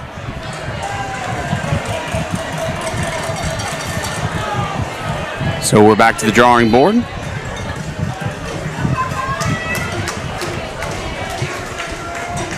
Robinson will step back up. Wallace takes a look in. Gets the sign he wants. Checks the runner at first. Kicks in, fires. Ooh! Man, I can see that one, Keith. Running up beautifully. What a curveball. It just dropped in there. And that thing just, yeah. What you said, I can't add to it. I just want to see the tracer on that one. Right. If we had that technology, we'd do it. That's going to be a hit straight into center field. But Gage Schertz takes about 5 steps backwards and rings that one in. It was basically right at him. I mean, yeah, he didn't really have to go anywhere. Doing a little bow and arrow thing and waving to the crowd and all that kind of stuff and running for mayor out there in center field. But gets out number 2 because he's probably excited. He's excited to get some action. He did. I mean, but he did a good job. He got the ball. Yeah. That's what you need to do. Yeah. And he gets out number 2. Is that the first hit to the outfield? That is the first hit to the outfield. He's like, man, that's what you get, guys. I got the first one here. Luke Niver watches the first pitch go on the outside batter's box for ball 1. The other guys are probably jealous they haven't gotten to touch the ball yet. That's why he's probably so excited. He's looking over at the right fielder just a minute ago, and I think they're kind of laughing at each other because nothing's happened. That's a swung on and miss for a strike. And actually, I say it was a miss. I believe he tipped that one down. Yeah. As the umpire mentioned that. Yeah. Allergies are kicking me. And time is called.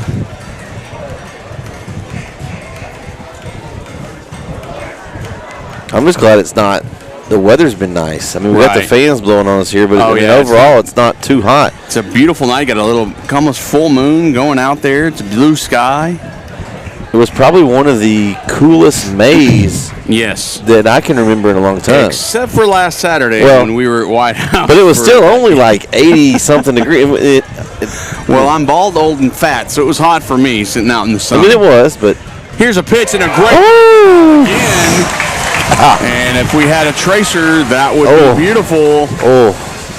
That's strike number 2. 1 ball and 2 strike. Hopefully that camera view at home does that justice because that pitch was amazing. Great. Here's the pitch. Flat fastball, swung on and missed, and a strikeout. Puts Niver down. And Wallace settled it down that inning, Keith. Once he got that hit by a pitch out of the way, he just settled down. That one kind of hurt him a little bit, and then good old Schertz out there in center field helped him out with that one. Getting that out. And we'll be heading to the bottom of the 4th inning. This game moves right along with some regional final action here.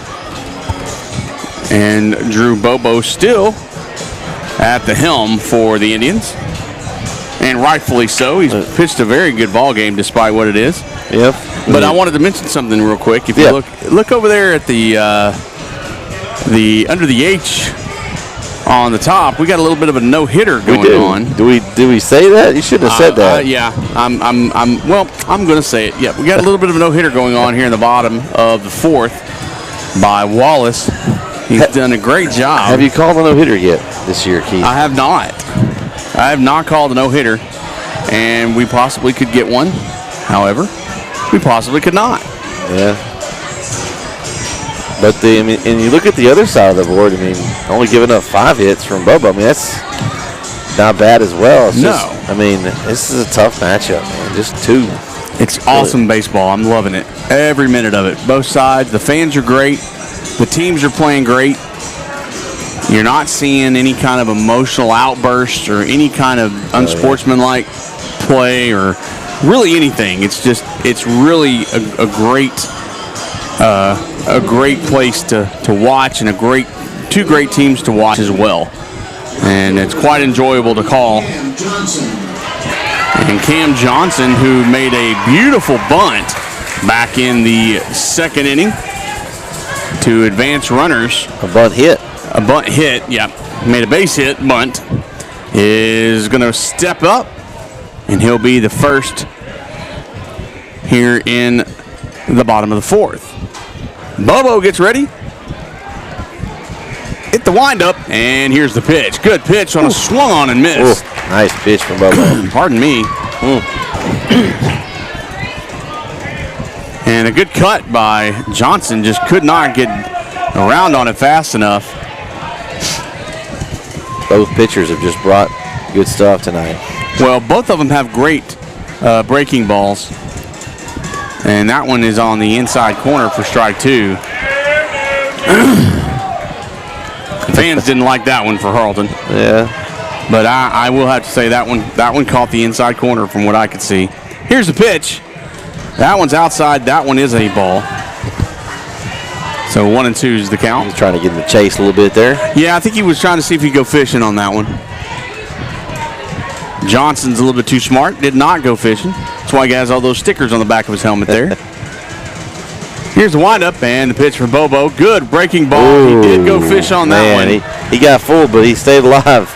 Just got a piece of it. He asked, did you have any threes? And nope, he hit that one foul. No third strike on that. So 1 ball and 2 strikes. Bobo looks in. Here's the windup and brings the pitch. Inside and high. Why they're appealing on that, I don't know, because he didn't really swing. Yeah. The bat never left his shoulder, looked like. But his shoulders went forward, but the bat never moved. But the umpire over in first base said gave a no, reaction. He did. He gave a reaction. I'm proud of him. Here's the windup and the pitch from Bobo. And a good fastball in the outside corner. Oh, rung him up, Keith. For strike number 3. I love the umpire. Did a good job. He's pulling He pulled that lawnmower string, and then he rang it, and he pulled it backwards. I mean, he pulled it up and then backwards. So back at the top of the lineup, here in the top of the 4th, Dylan Armstrong. Excuse me, the bottom of the 4th, Dylan Armstrong. This guy's competing for the best reaction as far as an umpire goes. Yeah, he's had a pretty good one. Armstrong waiting on the pitch. It's a good little curveball, but it's high. I know we've talked about this a few times. We've got to figure out the hoodie thing. Yeah, I need to talk to. I guess I need to talk to my daughter about that. Yeah, intern Claire needs to tell us about that. Know. That's a good hit out of the outfield. That's going to right field and a base hit. And just like that, the Wildcats have a runner on first. Beautiful hit by Dylan Armstrong, and that brings Gage Schertz, who has a base hit and a fly out to his name so far in this ball game. And he'll step into the batter's box and see what he can do with a runner on first and only 1 out. Bobo checks the runner at first from the stretch. And here's the pitch. Runner's going to go halfway, but a hit and run was on. That's going to go to right field. Oh, got to get back. Good job by Gavin Robinson. Yeah, because that hit and run. Yep, that was on. And Armstrong was almost to second. Yeah, he was going to get to third easily. So right, but a good job. And Gavin Robinson broke on that ball immediately and did exactly what he was supposed to do. What have I said all year? You're in the outfield. The ball hits. What do you do first? It's easier to run forward. Run faster forward than you do backwards. Yeah, you don't want to run forward until you know. So you run backwards first, and he did. He broke on the ball backwards. He can always come up. Good job. He's been busy tonight over there in right field. Here's a pitch. That's going to high fly ball. It's going to be short in center field. Garrett Carnes underneath and get out number 3. So the base hit by Armstrong comes to nothing as 2 flyouts after the strikeout by Cameron Johnson. And a good job by Drew Bobo and company to end that inning with a big 0 over there. So they'll get to come back up and try to do something on this top of the 5th. But we're going to take a really short break. We'll be right back. Sponsored by Azalea Orthopedics. Hey, don't go anywhere. Like and subscribe before we come back. We'll be right back. Struggling with mobility, chronic pain, work, or sports injury? At Azalea Orthopedics, our team of highly trained physicians specialize in complete orthopedic care, pain management, sports medicine, physical medicine, and rehabilitation. If you've sustained a bone or joint injury, have mobility or movement problems, struggle with pain, contact Azalea Orthopedics. We're conveniently located across East Texas, serving 18 counties. When visiting your doctor, urgent care, or hospital, you have a choice. Demand Azalea. At Azalea Orthopedics, your health is our priority.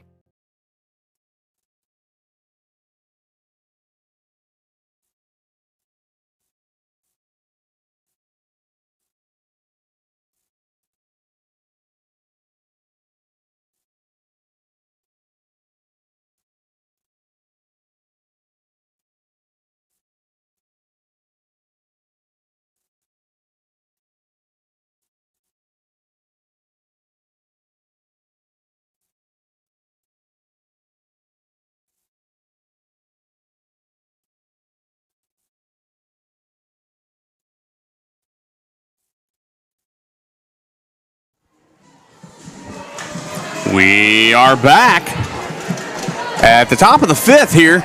Wallace with the windup in the pitch. And that's going to be fouled off by Colton Carnes for strike number 1. Bret, how do you think the game's going so far, bud? Man, it's going about like I expected. A really good matchup, really good pitching. Harleton was able to take advantage of some base runners that haven't been done by Douglas. So, I mean, that's really the difference. They just took advantage of the base runners getting on. They've had a few more, and they're able to cash in on one. And Wallace, let me stop you real quick. Wallace just struck out another one. Wallace struck somebody out, no way. Colton Carnes just struck out. Are we in double digits yet on those strikeouts, Keith? Let me check. Close. That's the 10th strikeout right there. Oh, good job. I wasn't counting. He's had so many. You had to figure he's getting close to that mark. Yeah. Garrett Carnes now steps in, and he will swing at that one for strike 1. When you strike out 10 batters, you're usually pitching pretty well. Right. I wonder what his pitch count's at though. When you strike out that many batters, you're pitching a whole lot of pitches. Yeah. Not if you're not getting a lot of balls. Now, a couple innings he pitched a lot. And he had the walks and the hit by pitch and stuff. But here's the pitch by Wallace. That's high and outside for a ball. But they're not worried about that. They just want to get through this game. They're probably not gonna use him. Yeah, he's tomorrow. Done for this series. Done for this series. They're hoping to save him. A good little breaking ball. That one breaks inside, really, really inside. The Harleton fans thought that was going to cut the inside corner, but it did not. It cut the inside corner of the back of the batter's box, and so did that one. So now the count is full, 3 balls and 2 strikes. He's been good on these. Yes, he has. Here's the pitch. Outside, ball 4, and Garrett Carnes will take his base. So after the strikeout for the leadoff runner, the Indians have a runner on first. And Kaysen Standridge will step in, and he was hit by pitch on the last one. Yeah, we talked about he's that lefty on that where Wallace likes to throw it a lot. He likes to throw into that batter's box there, but not on that one. Standridge swung on and missed. He stands pretty close to the plate too, so I wonder if he ends up taking another hit by pitch here. Here's the pitch, another swung and miss. So 0-2 now. He's adjusted. Yeah, bringing that over to the plate. 2 good pitches. Whether he swung on those or not, I have a feeling they'd still be 0-2 as the count. Well, and 3 pitches, 3 swings, 3 strikes, and a strikeout, number 11. And now back to the top of the lineup as Drew Bobo is going to step in. He has struck out and walked both times he's stepped up to the plate. And see what he can do on this one. Could be seeing some NETsn history tonight, Keith. Possibly. Here's the pitch. Oh, that one is a breaking ball, and that looks like it was just lasered right to. I mean, I don't think that Clark's glove even moved. Oh, jeez, that was just. You can't. It's almost indescribable. You just have to see. That's a throw over to first, just to make sure. And I'm fairly certain. I don't know all the games you did this year, but 11 strikeouts. It could definitely be a NETsn. I don't think record. The only one close, I believe, was Ryan Betts out of Lindale. I think got close. That's going to be a high fly ball in the infield. It's going to go back actually. And Braden Hopkins, first baseman, catches that one right in front of the Wildcat dugout for out number 3. And so 4 batters, and the side retires as a walk didn't come out for anything. So Drew Bobo is going to come out and try to see what he can do in the bottom of the 5th to keep the Wildcats to just that 1 run. Yeah. And as long as this 1-run game is there, neither team has a leg up. Yeah, it could be coming down to that 7th inning. So right. Don't go in there. Make sure if you're watching or listening, make sure you tell all your friends and family about this great matchup here in East Texas. We got a good one.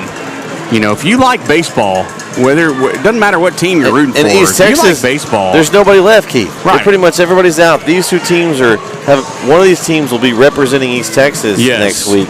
So if you're not out here at the ballpark, you definitely need to be tuning in and listening to us. And we'll try to make it as entertaining as possible. Oh, well, what's our saying? Most entertaining sports broadcast in East Texas? Yeah, and we are. I mean, self-proclaimed, but we are. Yeah. I mean, I think I'm funny. That CM guy sometimes is kind of stale. Yeah. I mean, because he doesn't ever come on baseball. No. Yeah, I mean, yeah, he's crazy. We try to get him to baseball, but he doesn't. He just thinks he would sound weird, and I mean, he does when he's doing basketball too. So I don't know why he thinks baseball would be any different. I don't know. So maybe he's listening. I hope he's listening. I hope he's listening. Maybe we'll draw him out in the chat if he's listening. Yeah, you need to chat with us, buddy. Chat with us, man. We need to hear from you. Another group, Kyle and Jeremy, been down in Austin this week. Right. We had Como Picton go down in the state final game, and Raines lost in the semifinals. But great season for both of those softball teams here in East Texas. NETsn, I believe, also lost in the semifinals, but had a nice little showing from East Texas this year. Had a great East Texas showing in the playoffs for baseball and softball this year. Mason Clark's going to lead things off for the Wildcats here in the bottom of the fifth as Bobo pitches the first pitch way outside for a ball.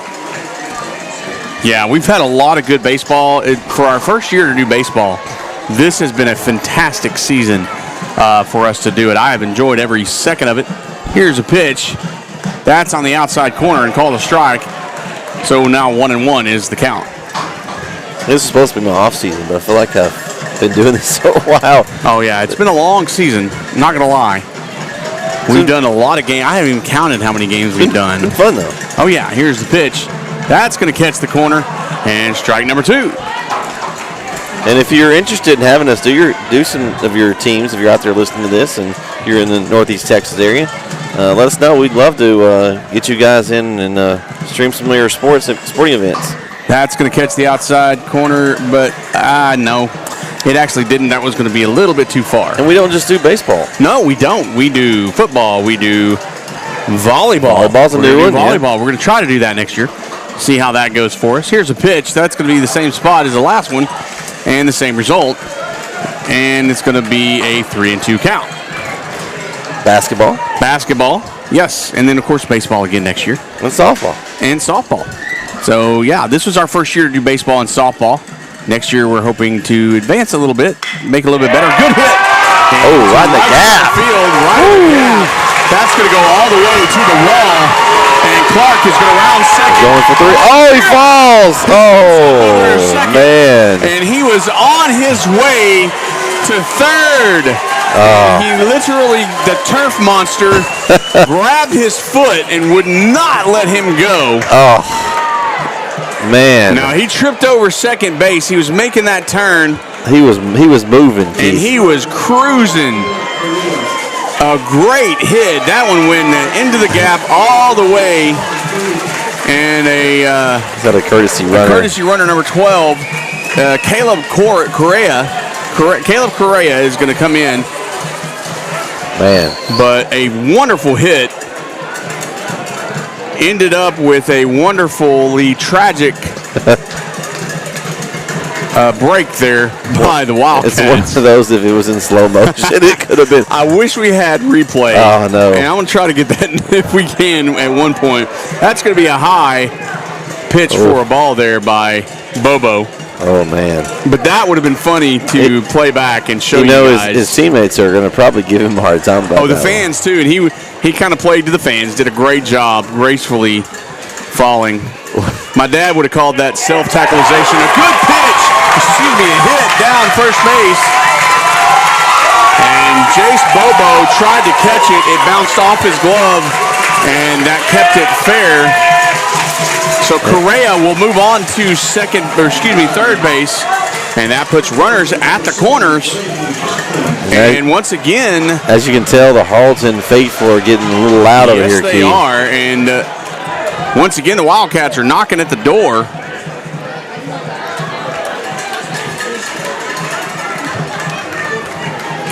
As Braden Hopkins is going to step in. We got time. Man, Runners at the corners and no outs. A great spot here for Harleton. Booth and Correa at first and third. Hopkins at home. And nobody out. Bobo fakes over to third and checks back at first. And in my opinion right now, he doesn't need to be worrying about runners. He needs to focus on the plate. Well, we're kind of in a similar situation as the inning here when it was in the third inning. You want to limit your damage here. Here's the pitch. That's going to be on the outside high corner, but in there for a strike, so no balls and one strike now to Hopkins. Yeah, in my opinion, you just don't focus on the runners right now. You got no outs. You have runners at the corners. You got momentum switching over to the Wildcats side. You need to focus at the plate, get these guys in front of you, and get your team back in the dugout and back in the batter's box. As he continues to throw over to the plate, I don't know. And maybe the coach sees something that I don't see and knows something that I don't know. But, you know, one errant throw over to first and you have a run in, and now you're 2 down instead of 1 going into the final innings. Here's a pitch. That's a good low ball there. And that's going to be ball 1. But yeah, you throw one pitch, one ball a little bit high, and it passes your first baseman over there, and you're in a little heap of trouble there. But I always play safe. Here's a pitch. That's a high fly ball over in the third base territory. Bragg underneath gets the catch, and 1 down.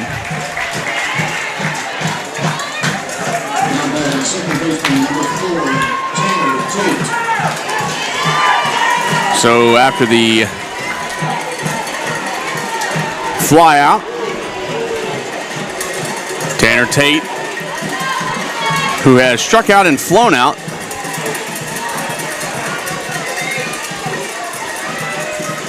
he'll step in. Runner still at the corners. Bobo throws back over to first. Keeps the runner there. That's going to be Booth. Correa still over at third. Not paying much attention to him, which is weird because he's the one closer to home. But there's method probably to madness. More than I know. Throw over to first again.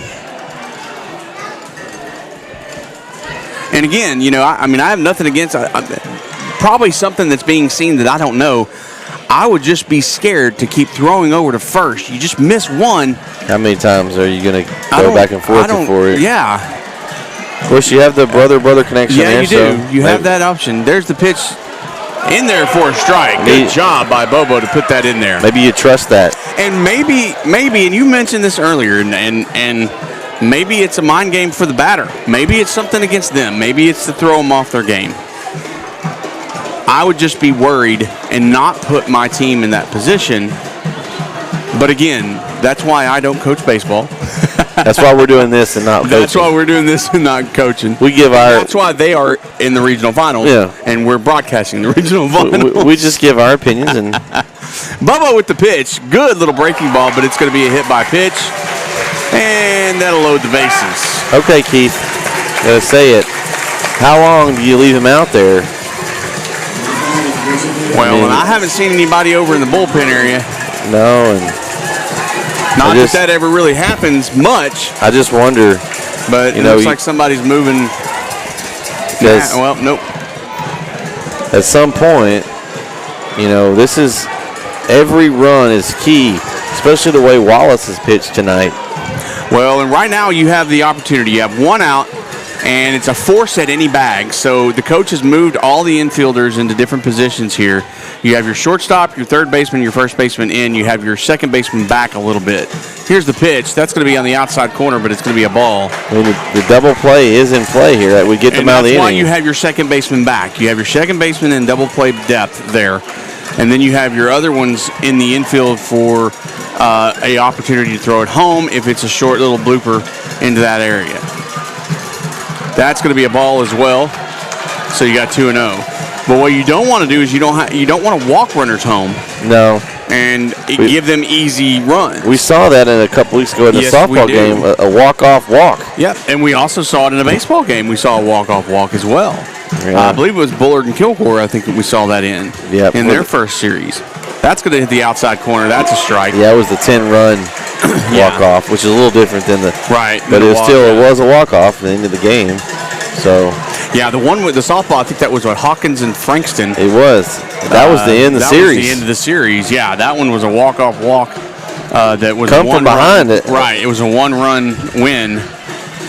Last inning walk-off there. Here's a pitch. That's on the outside, ball 3, so 3-1 now the count.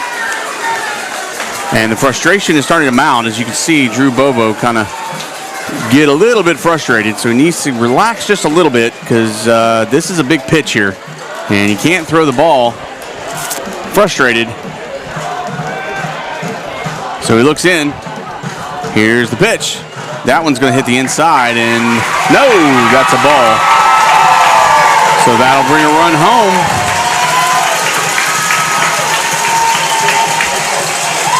And now the coach is going to head out, and I have a feeling we're going to have a pitching change here in the bottom of the 5th. And we'll see what happens here.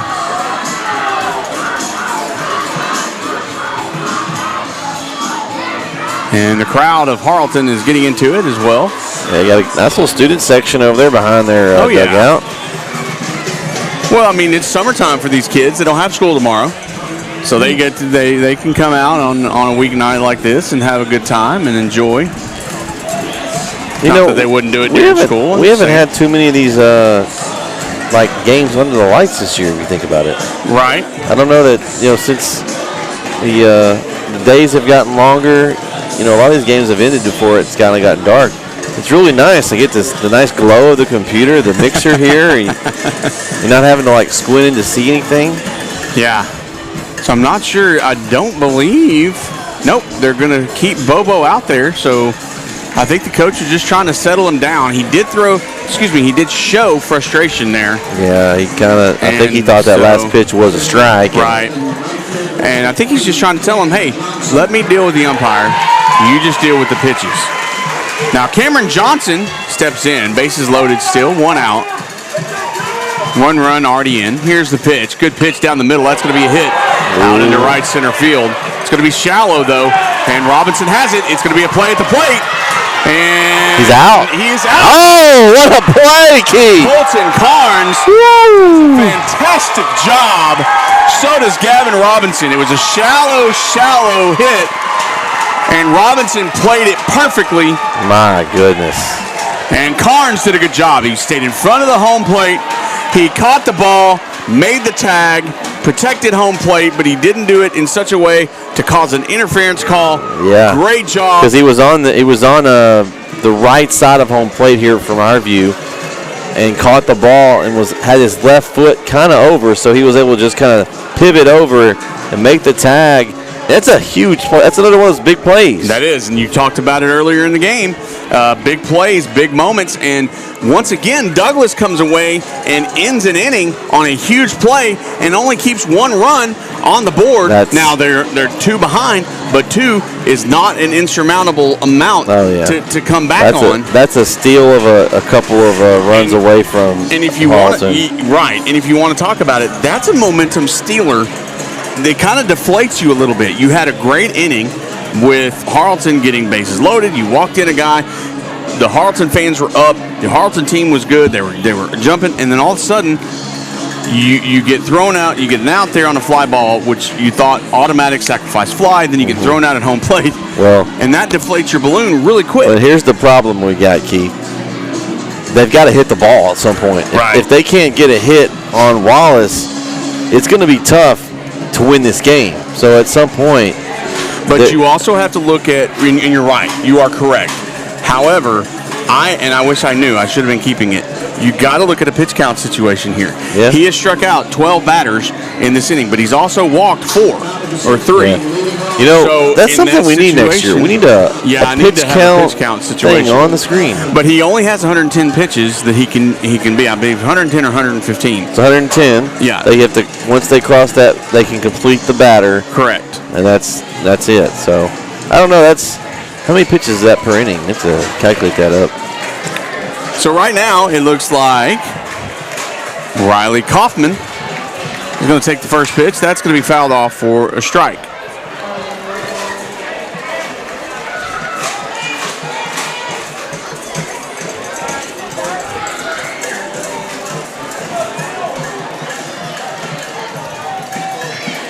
It's somewhere around between 15 and 20 pitches per inning. Just ballparking it there. Right. Ooh! There's that curve again, Keith. Right. My goodness. It just like drops and turns out of nowhere. And I've seen some good breaking pitches during this postseason coverage, and right. I think by far his is the nastiest I've seen. Oh, yeah. So, well, that's going to be fouled back. Just out of his strikeouts and his walks, just those, considering it was the minimum amount of pitches, just 4 pitches for the walks, 3 pitches for the strikes, he's got 45 pitches just out of those batters. Yeah. That's just the minimum. Yeah. So you got to start looking at whatever that might be. There's a good curveball, but no. It was close. That was a beautiful pitch, but not a strike, says the umpire. Just a little bit outside. I think it didn't quite break enough.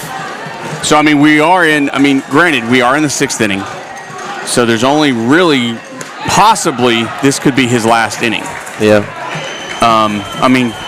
No, correction. Next inning, he only has 2 more innings. He only has pitched. 2 innings, yeah. Correct. Here's the time called.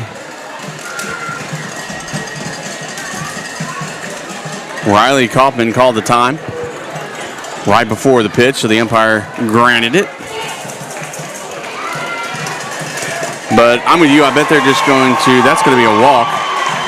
I bet they're just going to run him all the way ragged, so to speak. Run its course as best they can. Oh, yeah. Well, and I don't know if they've got, we talked about the pitching. They've got 2 other pitchers that have had significant seasons as well. I'm not sure. I know one of them will probably be starting tomorrow, I would imagine.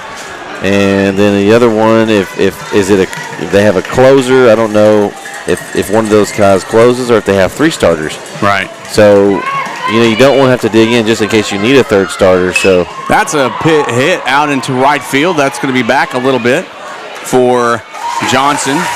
Johnson with the catch, and out number 1. And we do know, keeping on the pitch count talk, we do know that he's had at least 3 or 4 batters that he's gone full counts on. Yeah. That they've also fouled off a few. It's just, so he's up there. I think he's close to probably around 89, 90 pitches right about now. Yeah. Roughly. Yeah. With that batter, he seemed to not, he'd have to waste too many on it. So. Yeah. So Gavin Robinson is stepping in after the fly out. 1 on and 1 out. And the Indians trying to get something going. And that's going to be high. And a good throw by Clark. But a good job by Kaufman to get back.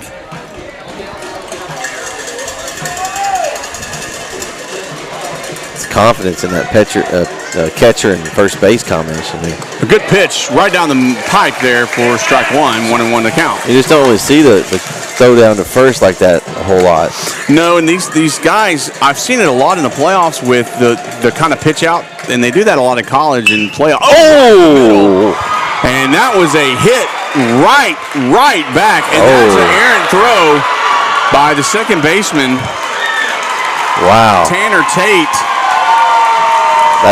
That bounced off of Wallace. It was a hit right back at the pitcher. The ball bounced off Wallace, went straight to Tanner Tate. Tate threw it to first, and it went past the first baseman. So that is going to be an error. Yeah, we'll see if they put it on the board. And they don't. They put it as a base hit. That's no way. Yep, they put that as a base hit, but it's an error. And maybe they put it as a base hit. Nope, they took it off. Yeah, yeah, that's an error. Yep, they got an error on that. That was an error. Yeah. But now you got runners at the corners for Douglas. Thankfully, Wallace is okay. That was a shot. And you know what that error does, Brett? That keeps the no-hitter in place. That keeps the no-hitter in place. And yes, luckily Wallace that was a shot. I think it hit him in the glove, maybe the hand. Yeah, he rocks it with that right hand or right glove hand. And then the throw there was just completely rushed and thrown. It still could have got the runner. Right. And just wasn't even close to being on accurate. Jace Bobo watches the first pitch go as a ball. A little helicopter action in play, Keith. Oh yeah, coming over. It's still funny. These high schoolers just watching the helicopter go by. 1 ball and no strike. We were too. I'm not gonna lie. It seemed awful close. I'm old and watching that go by. That's in there for a strike. So it's 1-1. Just making sure it wasn't a drone or something. Right. Those things are pretty big now. Wish we could do that for our coverage. It'd be cool if it was legal. That would be kind of neat. Have that over-the-head shot. Right. Wallace looks over at first, brings the pitch. Ooh, and that's going to be a good little bumper right over to third. Third baseman misses it. And that was just a hard one. That's going to be a base hit. And a run comes in. And Douglas is on the board. Yep. We'll see how they score it here. It's going to be a base hit. If they do it right, it'll be a base hit. A tough play. Was a tough play. We'll see how they roll it and see if the no-hitter stays. But either way, it's going to be a run across. Nope, they gave him the hit. Good call, Keith. So a base hit goes for Jace Bobo and ends the no-hitter and ends the goose egg for the Indians. And we got ourselves another big situation in the ballgame here as Luke Niver comes in. Only 1 out for the Indians. Runner in scoring position and a runner at first. Pardon me. So a little situation by the coach to try to figure out what to do in this situation. I mean, at this point, you got to ride your horse, I would think. Well, yeah, you don't want to try anything different. That's going to be a pass ball. The runners are going to go safe at second, safe at third. So the ball bounces off of Clark, and that hasn't happened a lot this game. In fact, it's happened very rare. Yeah. But the runners do advance. So now you have a bigger position here where you have 2 runners in scoring position. So your game changes plans a little bit. A base hit probably scores the go-ahead run here, Keith, in a spot where it gets past the infield. So now what do you tell your batter? Do you tell him to just swing away? It's going to be high on the outside. And now Wallace is probably a little flustered, considering the fact that he's gone from a no-hitter to having 2 runner from on second and third. Here's the pitch, swung on and missed, and that's a strikeout. Now he got 2 outs. That was a big strikeout there for a big one. Colton Carnes is going to come in. And a big at-bat for Colton Carnes and the Indians because you want to get away with this for a tie at least. And a big pitch session here coming for Carson Wallace to get out of this with only 1 run coming across. And how many chances are you going to get here with Wallace? So you got to take advantage of every one of them. And that was a good pitch, but called the ball by the umpire. So 1-0 is the count. I would say it was a little high if they're going to call something maybe. That was about neck high, so you're right. That's a pitch way into short center field. It's a high fly ball. And so Schertz gets it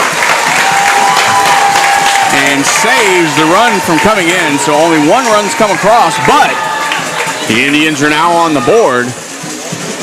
And this ball game just got a little bit more interesting now. It was already interesting, but now it just got that much more interesting. Because now we're heading to the bottom of the 6th, and time is just running shorter and shorter. And so we're going to see what happens with Bobo coming out.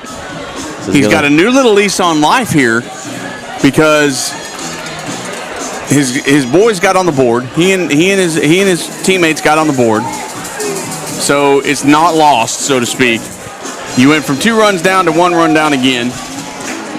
The end is in sight, so you have a little bit of pressure. Your back's not up against the wall totally, but it kind of is. So yeah, he needs to come out of here with a clean inning to keep his team in it. Like we said earlier, they were able to dent in there and score one on Wallace, but it's been few and far between the opportunities tonight. So, right. So you got to come into this and think, okay, you have potentially the Wildcats coming into the last 6 outs. You only have 1 at bat left. Yep. So if you are the Indians, especially if you are Drew Bobo, you're behind, yeah. So you've got to come in this, you've got to sit these people down. 3 up, 3 down is what you want. No runs come into this one because you have to get your team back riding this high that they just had and get them back with the bats in their hands as fast as possible. Yeah. Because you want them to get and keep this momentum well, going. We talked earlier about the pitch count, Keith. You know, that could come into effect. We don't know where that sits. You never know. For Wallace, and so if you also don't know where it sits with Bobo. Yeah, that's true. And he's got 2 innings possibly to throw. You know, if they were to get ahead or tie it, you know, Harleton would have the last at bat tonight. But you have the Indians that possibly have 3 outs left with the Wildcats who possibly, again, have 6 or 3 outs left themselves. Interesting situation here, and I'm excited to see what's going to happen here. I'm glad we're here. I hope you're tuning in. You're missing out if you're not. And the first pitch and the first hit. Kaufman, and he has just struggled all night long. So Dylan Armstrong leads things off and gets a base hit for the Wildcats off an error.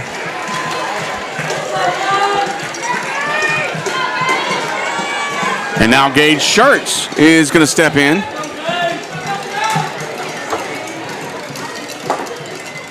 And Bobo from the stretch throws over to first and not in time.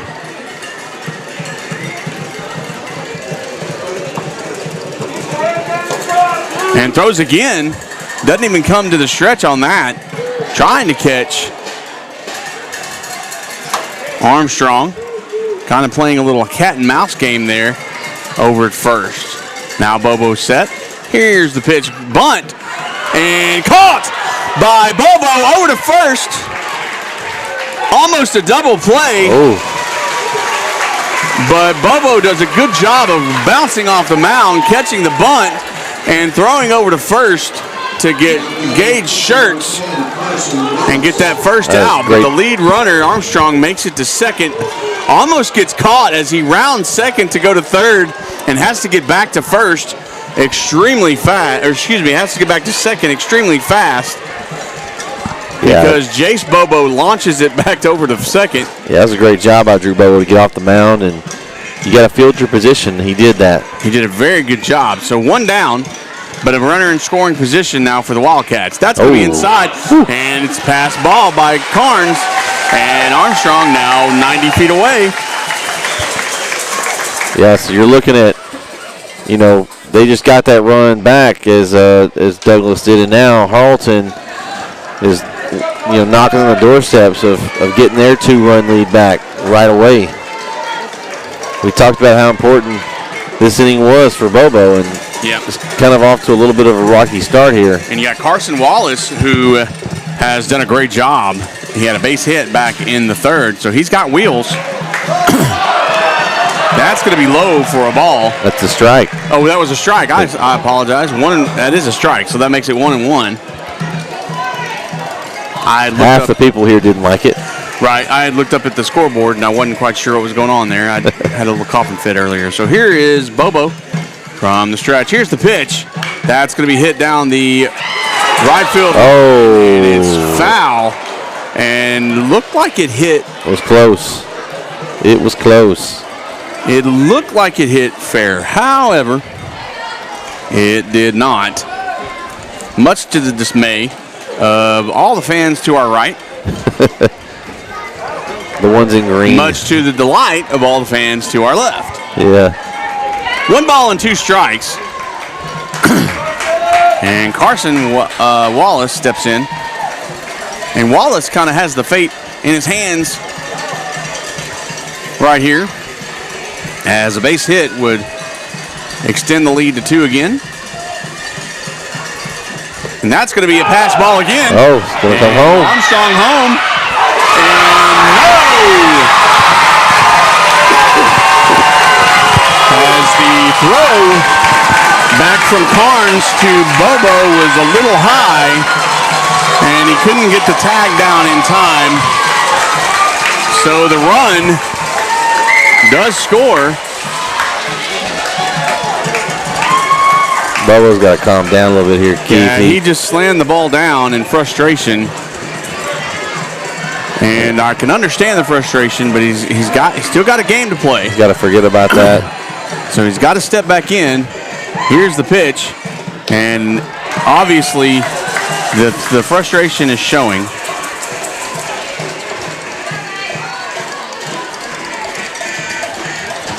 And he's pitched a great game. And I can understand, but he needs to calm down a little bit. He's done a great job so far. Good pitch there. Oh. Yes, we dodged it. Oh. Came straight back. Straight back. It's the first one that's good really straight back at us. Right. So full count to Wallace. 1 out. 3-1 your score here in the bottom of the 6th. Here's the windup in the pitch. That's going to be inside corner, but no call. And Wallace is going to take his place at first base.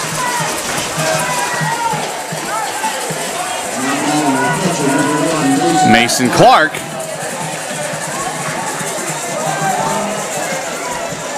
is going to step up. We got a courtesy runner coming in for Wallace, and it's going to be number 20, Caden Skaggs. Skaggs actually scored, I believe, back in the 3rd.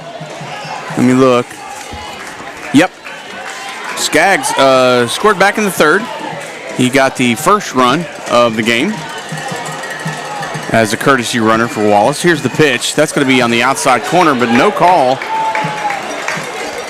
So there's ball 1. Mason Clark got a double his last time up, so he's been hit by pitch, fouled out. Excuse me, flew out in the 3rd and made a double back in the 5th.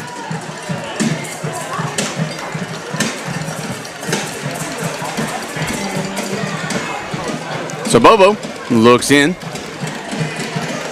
and gets the sign from Carnes, goes to the stretch, checks the runner at first, and brings the pitch home. Swung on and missed by Clark. Good pitch.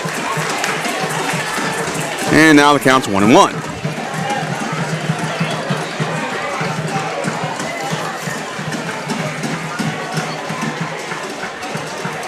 So the game that was flying by earlier has now hit a little bit of a stall, but good game nonetheless. 1 ball, 1 strike, 1 out. Runner goes, and it's a little bit of a drop ball there. A nice curve ball, but Colton Carnes couldn't hold on to it. And Skaggs steals second with ease. And once again, the Wildcats have a runner in scoring position.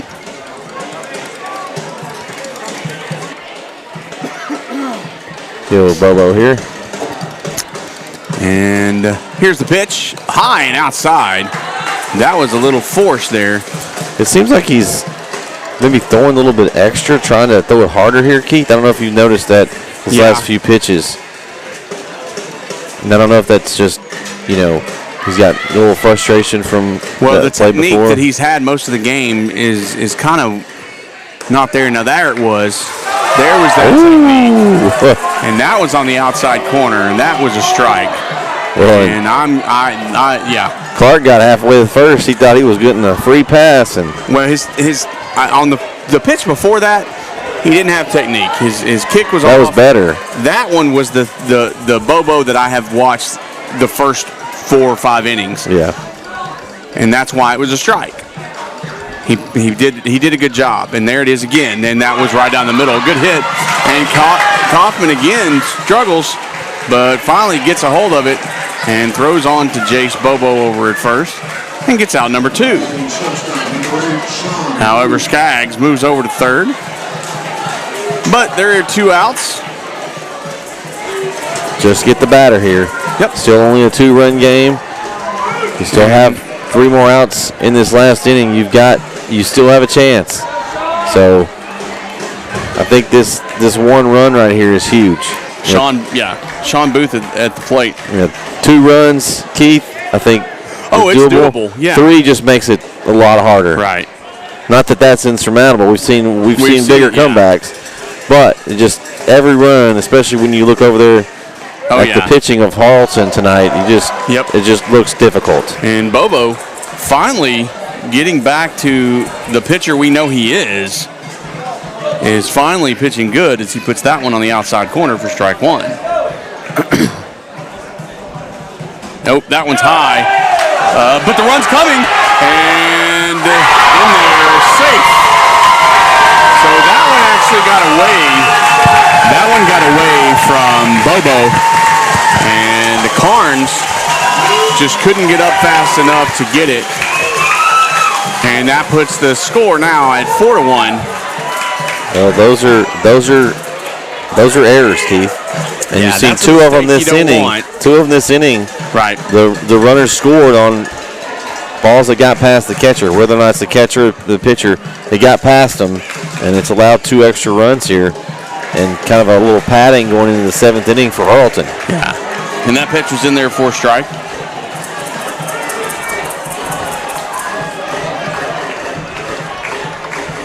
Here's the windup and the pitch by Bobo.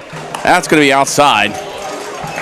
And I don't know, Bret, if he's trying to throw like a breaking ball there and he just lost his zip on that, and that's why they're kind of flying out to the outside. I mean, he's missing. It's missing by about 2 or 3 feet. Yeah. Here's the windup in the pitch.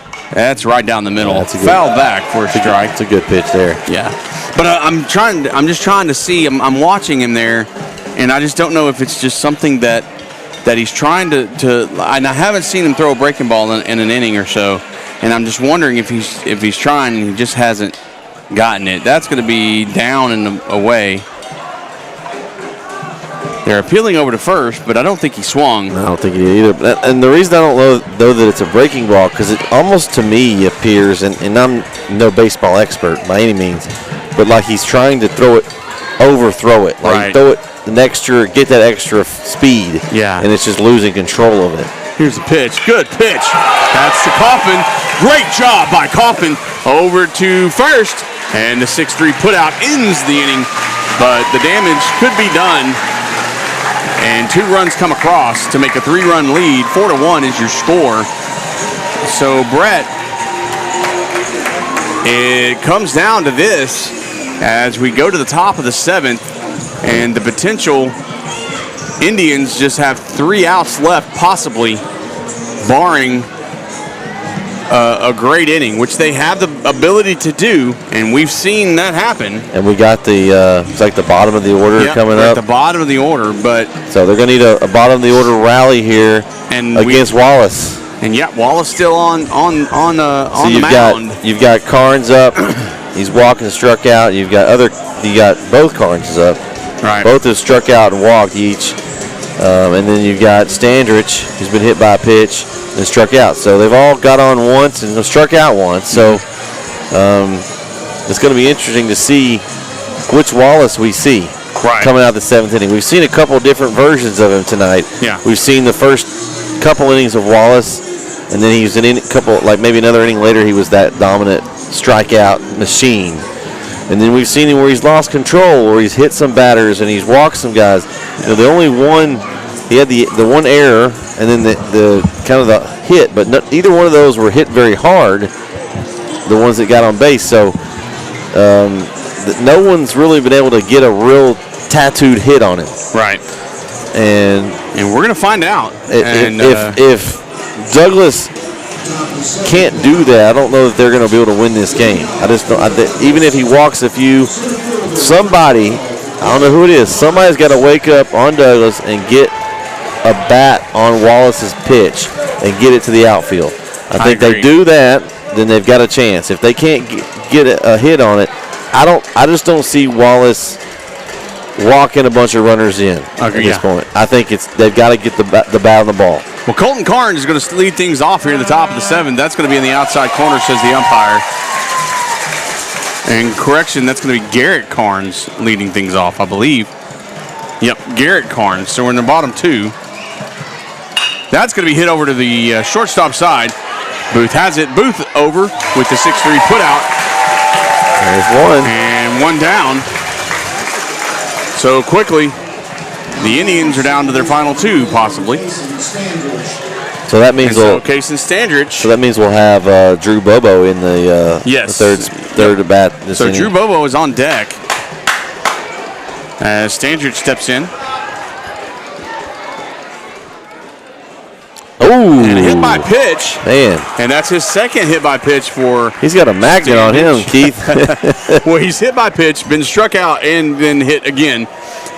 So they're going to check him out. Again, we talked about it. He's left-handed. When Wallace has struggled, it's gone out to that left side. So I don't know what they're doing. They're going to have the pinch runner. Oh, okay. Yeah. So that's going to be number 10 there, Keith. Yep. Dylan Johnson is going to be a pinch runner. But that's where he struggled. And obviously that's why he's got hit twice. Right. He just happened to the middle one where he struck him out. It was 3 straight strikes. He was on that one, but the other 2 at bats, Wallace struggled and just drilled Standridge. He's going to be sore tomorrow. So Drew Bobo takes the first pitch for a ball down low with a runner on first. And he's got a chance here, Keith, to help himself. Yeah. He struggled that last inning. It was a rough inning. A big hit here can make a big difference here. That's going to be on the outside corner for strike 1. And Bobo just still frustrated, pounding the bat down on the ground. He's got to take that frustration down on that baseball, though. Yeah, he couldn't. That's where you need to do it. That's going to be down low and inside for a ball. That's where you take it. Swing that bat, knock that ball, see what he can do. Yeah, make those outfielders do something. Yeah. We hadn't had much action out there. That's going to be low, but the umpire calls that a strike. Man. And that looked low to me, but Mr. Umpire called it a strike, so it's going to be 2 balls and 2 strikes.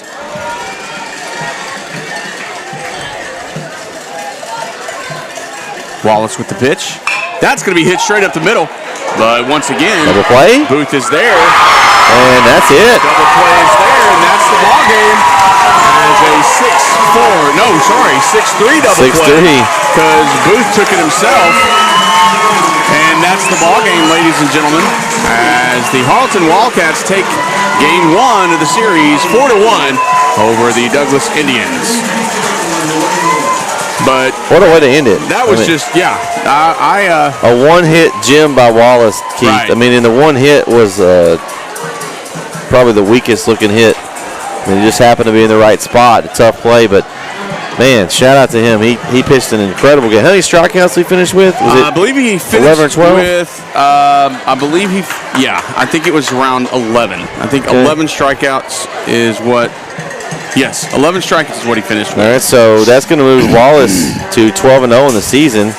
And looking at tomorrow's matchup, from the previous rounds, Jace Bobo was actually their best pitcher. So I wonder, we see Jace tomorrow possibly in round 2. We're just guessing here, and we've got possibly either Armstrong or Hopkins for Harleton. Neither one of them have lost either, Keith. I mean, they've been so good this year. Yeah. So we talked about Wallace being their ace. They threw that out. They got the 1-game lead like they wanted to. Yeah. So now, if Jace Bobo is possibly the best pitcher of Douglas, which he had the best stats from last series, he's got to come out tomorrow and answer. Oh yeah, and Douglas in general has to come out and play. Yep. Their bats can't start in the 5th inning. Yep. They've got to start in the first one or 3. They can't wait. No, because not against this team. Not this late in the season. And you're not gonna win just getting walks and hit by pitches. Right. You've got to get some hits. They're swinging the bats, but they're not. The timing is off. And yes, Wallace is a great pitcher. You had a little struggle there, but this late in the season, that shouldn't be an issue. You should be able to catch up, and maybe it was just an off night. You know, you had Kaufman, made those errors. He had at least, in my count, at least 4 errors on the night. He bobbled some balls. He missed some easy steps. That cost some steps. That cost some bases for some runners that put him in scoring position. So let's look at the keys I said before that. I said it was a key for us to Wallace to pitch a gym. Right. He did so. Yep. Okay, we talked about the big plays. Had some big plays. There were some big plays. The play out in left field, it was Luke Knive. Luke Knive, Yep. correct. Big play. Yep. We had some pass balls and errors that were big here at the end. A couple of those go the other way. Yeah. You know, those type of things make the difference between Harleton taking the win and Douglas taking the loss tonight. So those things flip the other direction, and we could be talking the total opposite. Yes. So I look for tomorrow to be just as entertaining, just as great a game. And, hey, we may have 2 more games tomorrow. You're right. And you can't look at the score. I mean, you look at the 4-1, you think, oh, well, Harleton took away. No. Douglas played a fantastic baseball game up until a certain point. It was just I don't want to call it a comedy of errors. It was just a collection of errors. You can only get away with those errors so long, and they're going to come back and bite you. It's going to stack up. That's what those 4 runs were from. Yeah. The 4 runs wasn't from a domination by any means. Not to take away from Harleton's win. They played hard, but they had a pitcher that dominated as well. Yeah. But Douglas kept it until the last inning. They did what they needed to do to stay in the game, and it finally, you know, we talked about it early. Wallace dominated the first couple innings. Oh, yeah. Bobo got in some jams, was able to get out of them. Yep. But eventually what's going to happen, if you get in enough jams, right, then the mistakes, the errors, the big plays by Harleton are going to eventually come back and get you. And Harleton had more chances to score. Yeah. And so eventually they were able to. You add up enough coins, you're going to end up having dollars. Yeah. I mean, you're not going to keep – you can't keep loading the bases and having runners in scoring position every single inning and expect your team just to get out of it. I mean, yeah, you can – maybe you get lucky into it, but the odds are against you. Yeah. And Harleton had more innings that were cleaner sheets pitched by Wallace than Bobo did. And that's not to say that Bobo pitched bad, but he allowed more hits, more runners, and Wallace didn't, and that was the key overall, base runners. But it was a great game either way you push it. And it's exciting because we get to come back tomorrow. We sure do. And so do you. Yeah. If you're listening, if you're watching. And we'll have the link posted. Yeah, we'll follow us on Twitter, NETsn_live. We'll have both links go up probably either tonight or first thing in the morning. I'm going to try to do it tonight when I get home. But we'll have links for the video feed and also our audio feed. So the audio feed is free on our YouTube channel. And if you're listening tonight and you're on the video feed, do us a favor. Go over and like our radio feed.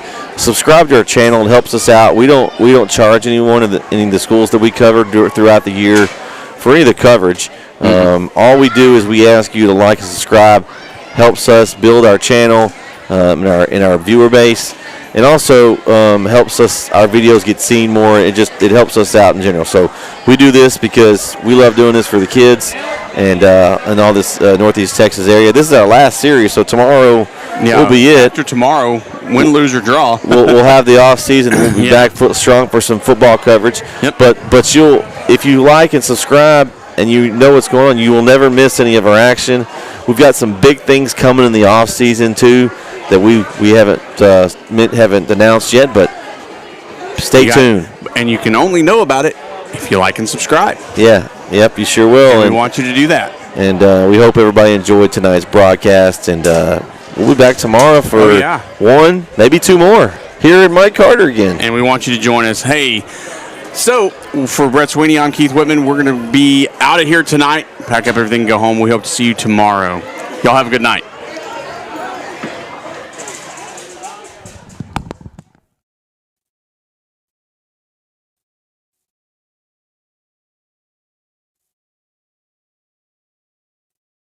Struggling with mobility, chronic pain, work, or sports injury? At Azalea Orthopedics, our team of highly trained physicians specialize in complete orthopedic care, pain management, sports medicine, physical medicine, and rehabilitation. If you've sustained a bone or joint injury, have mobility or movement problems, struggle with pain, contact Azalea Orthopedics. We're conveniently located across East Texas, serving 18 counties. When visiting your doctor, urgent care, or hospital, you have a choice. Demand Azalea. At Azalea Orthopedics, your health is our priority.